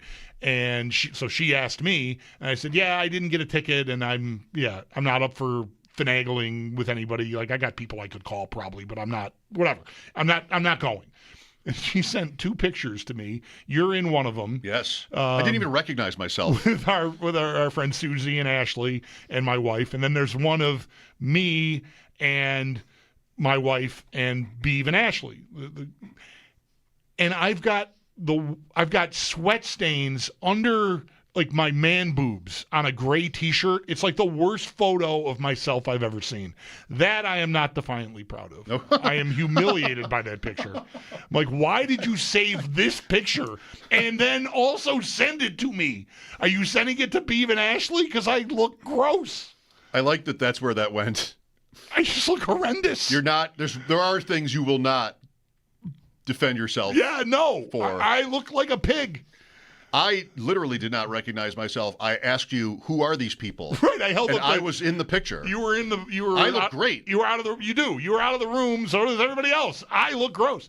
You're out of the room, and I walked in. I was just holding my iPad up with the picture filling the whole giant iPad screen. And you said, "Who are these people?" Who are these people? Who's this? That's you, dude. Oh yeah.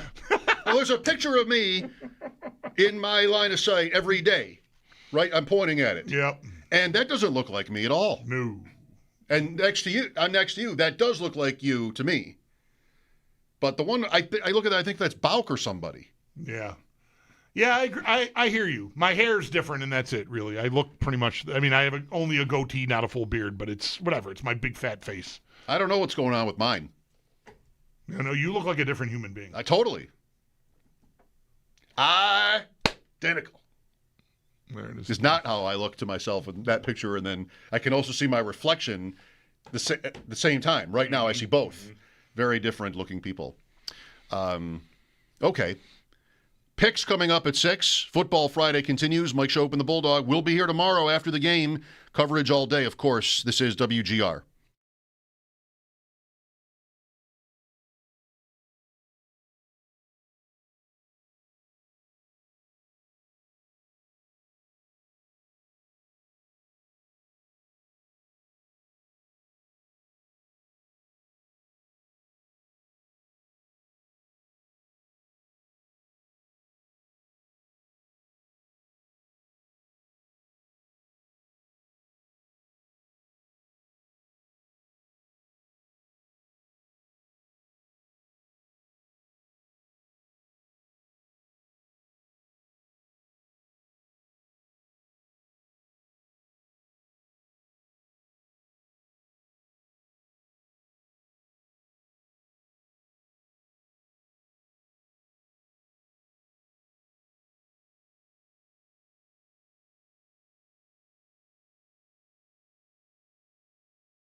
hour, 4 games.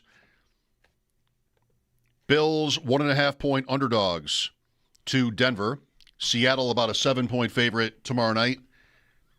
Patriots by 3. Rams by 4-ish. Those are not the official numbers. Just to give you an overview. And then Monday is the national championship game, Indiana and Miami. And Indiana's favored by 8, I believe. 8.5. All right. Will you watch that? Yes. Sabres and Carolina Monday? Monday afternoon. Monday afternoon. Yeah, Martin Luther King Day. In Raleigh. Right? It's not a home game? Yeah, okay. I wasn't positive of that, but yeah, okay. Yeah, I will, yeah.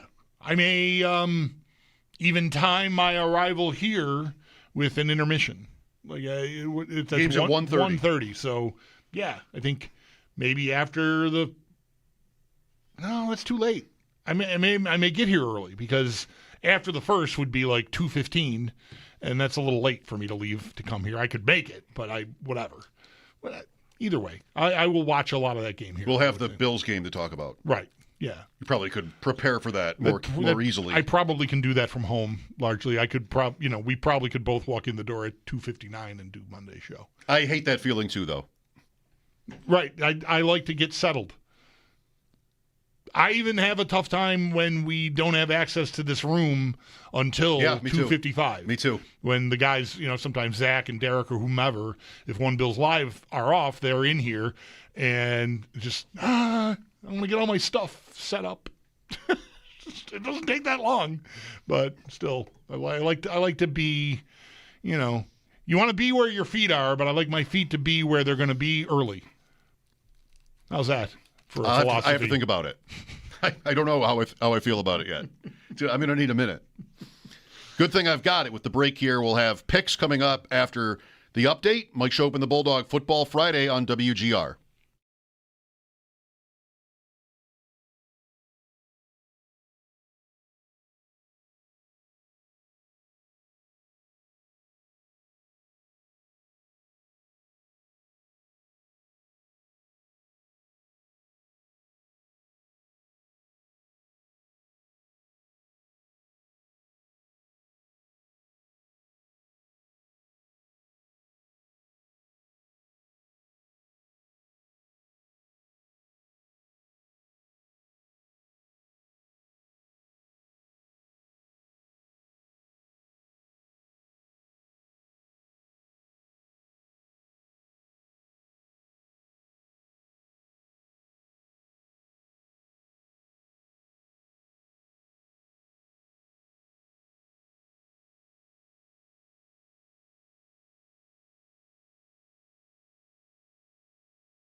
Bills at Broncos tomorrow. Kickoff at 4:30 to get the divisional round underway. Pre-game tomorrow will get underway at 10 a.m. and we'll carry you to kickoff, where we'll then hand things off to Chris Brown, Eric Wood, and Sal Capaccio, who will be on the call from the Northwest Bank broadcast booth. Ahead of tomorrow, though, the Bills did make a number of roster moves. They've activated Ed Oliver and Curtis Samuel from IR, while McCole Hardman and Frank Gore Jr. have been elevated from the practice squad. You can read more on that up at our website, WGR550.com. While for the Broncos, it should be noted, they have elevated wide receiver Elijah Moore from the practice squad. Moore, of course, spent much of this year on the Bills roster.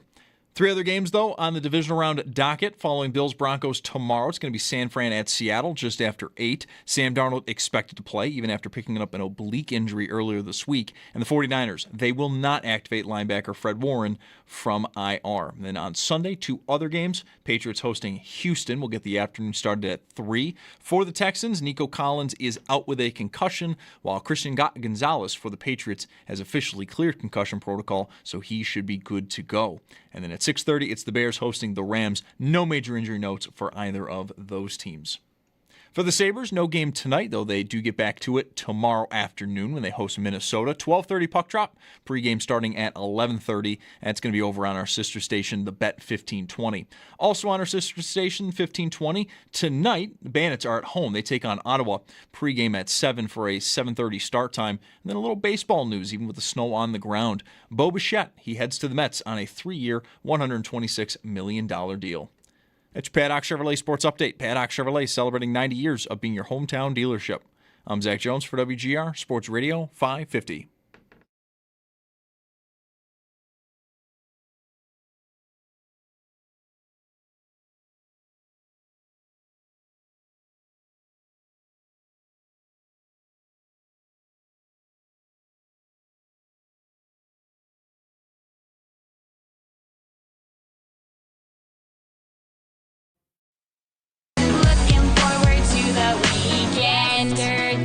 Was Thursday, today it's Friday. It's Mike Schopp and the Bulldog. We so excited, we gonna have a ball today. Tomorrow is Saturday. I'm itching inside. My liver's all twisted up. But you know what I did? I took Deborah, went to the liquor store, I loaded up with alcohol, more specifically vodka, whiskey, beer, tequila, more beer, more vodka, more whiskey, and more beer. On WGR Sports Radio 550.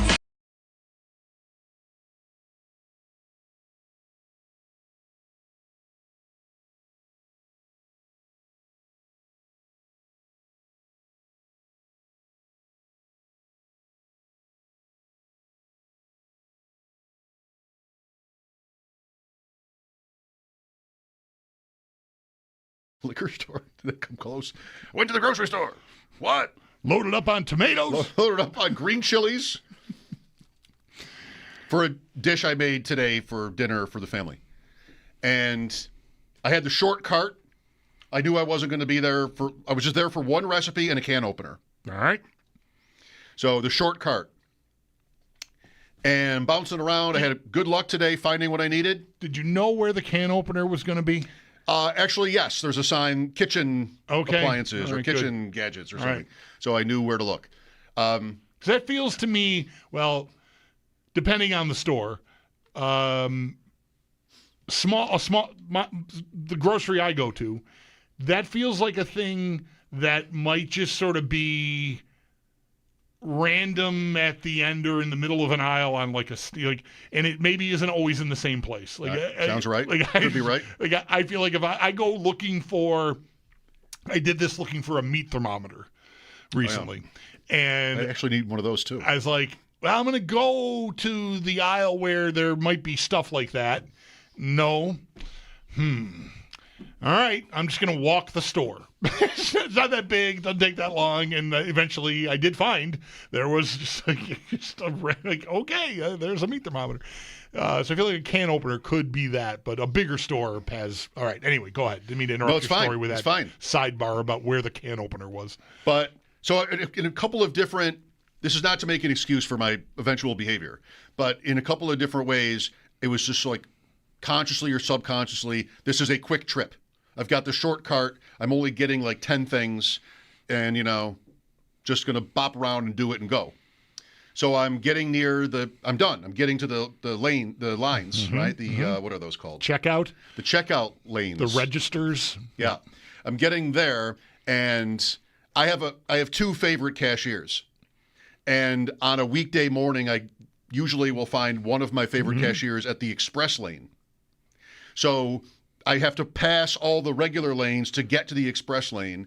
I get there, she's not there, but I recognize the woman who was there, and I like her too. So this is going to be quick. And I look at my cart, and I'm like, I'm not sure I'm not over 15 items. Nobody's behind me. She's going to be fast. I'm just going. I'm going in.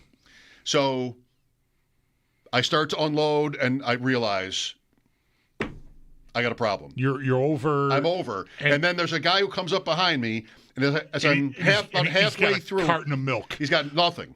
Right. He had a literally entirely empty cart. He was just there for fun. He wasn't buying anything. He was getting zero items. He was buying the TV guide off the rack in the aisle. He was buying gum, and he just wasn't to the gum yet. So I am unpacking, and I'm like, I think I know. I'm a numbers guy. Like I'm sort of a weird, like I'm just counting it, and I know. Yeah. And I turn around, and like maybe 60, 70% on the conveyor belt. Is that what that's called? At that point, I turned around to the guy behind me. I said, I'm a little over. And he paused, and he sort of smiled. He said, don't worry about it. Like, thank you. Yeah. But 23 items.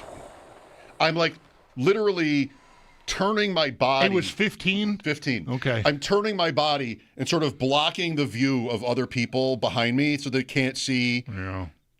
And like they can't really, because I know how I would be. I wouldn't say anything, but I would realize like you're over 15 or less, lady. I would be aware of it. I wouldn't say anything, but I would think it. So well, he might have too, but you did a smart thing by acknowledging that you knew you had done something wrong. I was perfectly ready to put everything back in the car. That often and diffuses that would diffuse me for sure. Now, like if you just say, I messed up, you're like, whatever. Mm-hmm. Right? So I doubt if you did the analytics on this, the amount of time I'm in that lane is it lane or line? What do you like more? I like lane. The amount of time I'm in that lane is not going to be much more than if I'd had 15, which would have been allowed. And I also said it to the cashier, like, I'm a little bit over. She's like, it's fine. She's probably used to that. Sure. I think people do this all the time. 23. My issue was I had 3 cans of beans, not one. I had 3 cans of chilies, not one. And so I also stacked everything up really compactly. So again, it would look like it wasn't as many as 23 items. Like I don't put things on top of each other, but still, like I'm just right in here tight. I don't want you to see that I'm over. Is it like speeding? Do you try to put the things on there in the order that will be easiest for the cashier to bag it for you? Yes, always. Yep. But Yvonne, one of my favorite cashiers, has said the produce always goes in first. I'm like, why? Why would the produce go in first? It gets smushed. And she's like, no, not as much as I put the cans in first. Yeah. But I don't know. I've never had the job. She's the expert. Right. So my question is it like speeding where what's the speed limit? 55, 65, right? Like, yeah. There's a leeway. There's a buffer. You have a little bit of a cushion. Is there a cushion? What is the highest amount of items you think you should be allowed to take into that lane? 15? I would say the posted number. Yeah. Really? So it's not like the speed limit. No. Why wouldn't it be? Why shouldn't it be? Because if you're speeding, you're not holding anyone else up. And if you're in the express lane see it as express lane. It's lane, not line. Okay. Express lane. If you're in the express lane, you have the potential to be holding someone up. Okay. Well, so it's not that's not a good correlation. Fine. So 15 is your number? 15 is my number. My wife's was 20. Oh, wow. She said I can go 5 over, or 33%. She gave you a little more leeway than 33% over, she says is okay. Yeah. I don't know. Like my wise old friend, John McEntee, would love to say, If you think it might be wrong, it's wrong. It's wrong, yeah. And so, and I'm in that. I thought it was wrong. 16 would have been wrong to me. Yeah. But I was at 23. It's obnoxious. Yeah. Yeah. I don't want to say I've never done this but I'm very conscientious about it. And I guess I should say here that when I go to Dashes, there isn't an express line. There's self-checkout and there's the checkout, and depending on what I've got, it will vary. Like if I'm buying some beer, which I don't do that often, but if I do, I don't like to go to the self thing and then they got to the lady's got to come over to check your ID and the whole thing. Like I'll wait in a line. Same. Or go to the regular lane. See, now I'm okay. Anyway, but express, yeah, I won't do it. I feel too bad. Okay. About it. So I figured you were the type to say 15 means 15. Yeah. I have, which I mean as a compliment. There have been times where I have considered like items, right? You're saying you had 3 cans of beans and 2 are the 3 cans of beans one item? No, they're not. They're if I did, but that was another thing in my head. Right. These are a lot of these things are the same, sir. So give me a break, and he did. Yeah. But yes, right, like that was. Yeah. I could have stacked them, maybe to make it look. I think I did with the chili can, the green chilies. They're like super. It's 4 ounces, like they're short cans. Yeah. All right. Produce might go on the bottom because of weight. If you because I buy apples and oranges and bananas every week. Those are all one thing, but a green pepper, right, or but like a scallions. Okay, right, yeah, those are not things I would put on. But apples, oranges, bananas in the little plastic bags. If you put stuff in the bag and then put that on the top, the bag is going to be wonky. Well, they ask you if you even want those in the grocery bags because you could just leave them in the apple bag or the oranges bag and just carry them out. You don't even have to put them in the bag.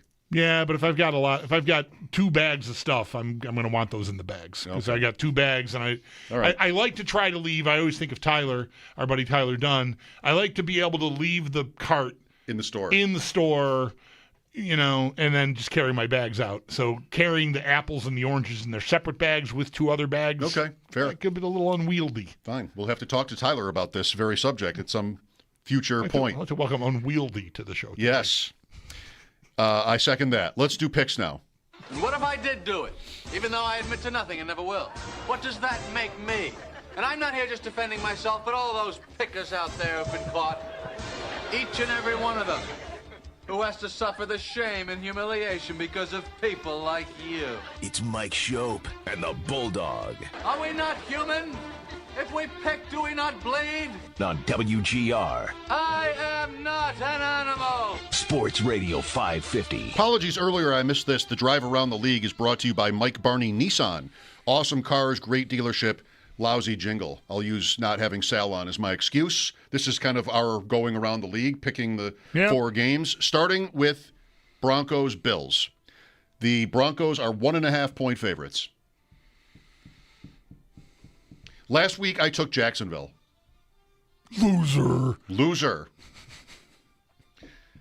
And I have no strong conviction here. I think, kind of like last week, Josh Allen pulls it off or they lose. That's not really the kind of bet I like to make. One guy just being so great that they pull it out. So in the name of, with the excuse of, you could say, picking Jacksonville last week, for luck, I'll take Denver. I appreciate that. I'll make it, because then eventually, if they keep winning, I'll just disclaim it. Be like, no, I was just trying to, give good luck by picking against them. Yeah. There. I think I think I'm going to go here. And here is something in the back of my mind all week long has been steering me toward this game is not going to be as hard as you think it is for the Bills. I don't know if if I'm wrong, no one will remember because they'll be yelling about all the other stuff anyway. And if I'm right, no one will care either because whatever, the Bills won and they're playing in the AFC title game. I do not think Denver is that good. I really don't. I don't. There's a bias here. I hate Sean Payton. I think he's been living off of that Super Bowl for his whole career. I don't like Bo Nix. And I just don't think that they're going to shut me down, even without my receivers. Because my receivers that I'm missing are the guy that blocks really well and Gabe Davis. Okay. I like one guy, Jerry, somebody called us in the 5 o'clock hour and said, there's probably not a lot of familiarity with the personnel that they're going to be forced to use regularly in this game. And I kind of like that point. Not that like Brandon Cooks is a big mystery to football in general, but I think something that's driven me crazy about the Bills, despite their results this year, is that it's good play. Okay, here come 3 different guys. And maybe they'll do that with McCole Hardman and Curtis Samuel. I don't know. It's possible that they do. And certainly the tight ends and the jumbo, and maybe we see Alec Anderson with the Gilliam and the 3 tight ends or something. Although that would even be a pivot that they haven't used a lot this year. They used it a lot last year in the playoffs against Denver, but they've not used Anderson. Hawes ostensibly replaced Anderson. But maybe they do some of that. I just do not see Denver really scaring me in this game. Okay. So I like the Bills, and I may take Sam's advice from 3 hours ago or so and go find... Ladder it. Go bet it up a little bit, like Bills -5 or something, and see what that gets me. Because I just do not see this Denver team... I don't want to say keeping up, because the Bills are not that hit the gas and go like they won in Denver in 20 to clinch the division like 48-19 or whatever. It's not that game. And I know that's 31-7, but I don't think Bo Nix is going to hurt me. My guess as to how the Denver defense reacts to finding out that instead of Gabe Davis and Tyrell Shavers, it's Curtis Samuel and McCole Hardman. Okay. Do we have to have a meeting about this? Okay. Game 2. Elijah Moore. Let's not see Elijah Moore be the best player on the field tomorrow. This meeting could have been an email, is what I'm a Denver defender, I would say. Yes. You called me in for this? San Francisco at Seattle. Seattle -7. I'll take the Seahawks. I'm going to take San Francisco. Darnold? Darnold. Okay. Darnold. Come on, Darnold. Even 2 weeks ago is not this. So I'm going to bank on Darnold going pumpkin. Wow. I will not. Houston at New England, 3 o'clock Sunday. New England is a 3-point favorite. I like Houston outright.